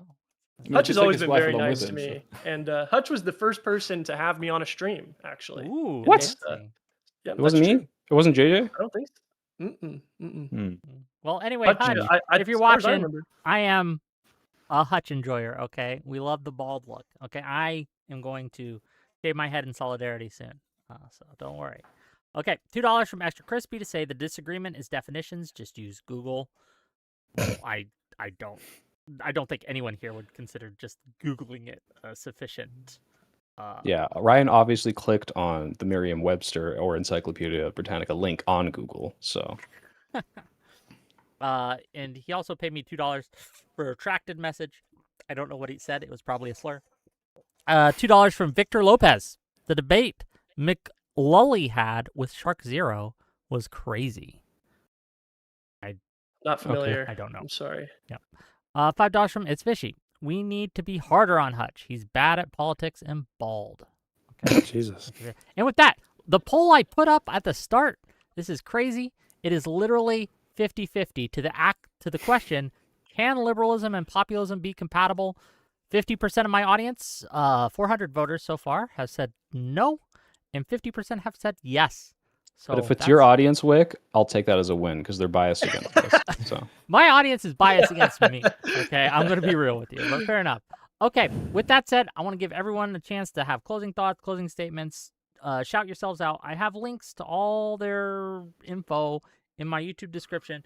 And gang, remember, if you like the content, hit that like, hit that subscribe button. We do these things all the time. Tomorrow, we're having Ukrainian Anna, Kraut, Bishop, the last Bastion on, and we're going to talk about the state of Ukraine and how the state of the war is and what we can do perhaps as citizens in America or Europe to help in what little way we can. And with that, I'm going to give the ball first to Lonerbox. I'm going to let Ryan have the last word. So Lonerbox, there's a mic. In the beginning of this Mueller book, he says, a specter is haunting the world, populism. Those were the words of two academics with German names who published a section in a volume about populism in like 1969. And they had there was this whole collection of papers in the London School of Economics from different academics through 67 to 69, so over 2 years, basically aiming to define populism as academics. And it turns out all these participants went there and couldn't agree on a definition. So, no shame, guys. We tried. I don't know. This fucking I think everyone knows what we refer to when we talk about this establishment sloppulous brain rot that's plaguing the internet and is making basically no one happy apart from Russia and the few fucking wealthy creators who make money off of it. So the sooner we see the back of it, the better. Institutions are actually, most of them are pretty okay. Shit, indeed. Well, thank you for being here, Lonerbox. Always a pleasure. Hope you enjoyed yourself. Right, ReasonRiffs, go ahead. Yeah, I think the polarization that's going on at the moment is a serious problem. It leads to less pragmatic solutions, and I believe in pragmatism. And I think holding onto a narrative and then finding a way of fitting your worldview around that narrative of some kind of elite is incredibly destructive. I think that's going on. I think that's generally the vast majority of what we can consider populism right now. I do respect the nature of language, that the meanings of words change, their usage changes. And I certainly think the intent of every panelist is very good here. We realize a lot of the serious problems we need to face, but we do have to be very careful with the way we use words and overgeneralizations. And yes, we can be simple without being populist. And I think we do need to make sure that we're simple in what we have to say. So I'll finish on that point. And just except to add that I'm planning to cycle to Ukraine probably the end of August. I'll be doing it in conjunction with a fundraiser. Yeah, I'm not that far away. And that's kind of the point to also highlight to Germans, especially because there's a lot of complacency here, just how near we are to a country in conflict and to continue our solidarity with Ukraine. So you mean literally YouTube. Cycle? Okay, I thought you meant literally hoping get on to do it about bicycle and go. Okay. Last year raised thanks to the DGG community and Destiny. Last year raised about €2,000, and that was just cycling to the coast of the Netherlands. And I wanted to go to Italy this year, but I realized I can't do that when I need to really highlight the fact that Ukraine's on our border, and we should be doing more and not let that go into the background. So sorry about the segue, but that was you're fine. Thank you for a good cause. That's what the end is for. Yeah, it's awesome. I can't believe you just admitted to taking moneyed interests. Okay, that's crazy after this debate. But no, super chats are dark money. Super chats are actually dark money. I agree with you. I 100% agree. I don't know who Victor Lopez is, but he sent me more money. Right? I don't know. You could have picked a better one that didn't have their first Lex and last Friedman name. used to give me hundreds of dollars too, and I'm not kidding. He just donated $100 here and there, and okay, I'll take your money. I haven't seen him around in a while. I hope he's doing okay. Okay, not last. Soy Pill, go ahead, please. Yeah, basically what I said at the beginning. It sounds like really our disagreement is not on what parts are bad. We all really agree on what I would call slopulism. If we want to say that's what populism is, then okay, like I'm with Ryan. If we come up with a new word for whatever the fuck liberal populism is, I want more of that. I think it's good. I think we're capitalizing on energy and frustration that is just going to be at some point directed at the wrong things if we don't grab it. Thank you for correcting the record. Apparently, no innocent Germans died in the Warsaw Ghetto Uprising. My facts were wrong. And you know what? I actually probably fell for the people who compare that to October 7th because I just assumed that there were some civilians who died. So thanks, slopulists, for brain rotting me. Next time I'll just use the Nat Turner Slave Rebellion, which was good and based. Every single part of it. Thanks for watching. I have a vegan video coming out this week, and I'll see you, Ryan, tomorrow night. We're going to sleep in the same room, kiss and hug and cuddle. That's right. So, That's right. Are you going to stream it? Can we super chat? Absolutely not going to stream it. No. Okay. Well, no, thank you for being here. Soy Pill, always a pleasure. Always appreciate you. And yeah, check them out, gang. Last but certainly not least, Ryan, go ahead. Well, first of all, thank you, Wick, for having me back. Thank you, Soy, for being a fantastic debate partner. Thank you, Lonerbox and ReasonRiffs, for putting up with me. It was great meeting you both. I had a great time. Hope you guys felt like this was a valuable discussion. I know that I did. So thank you so much for being here.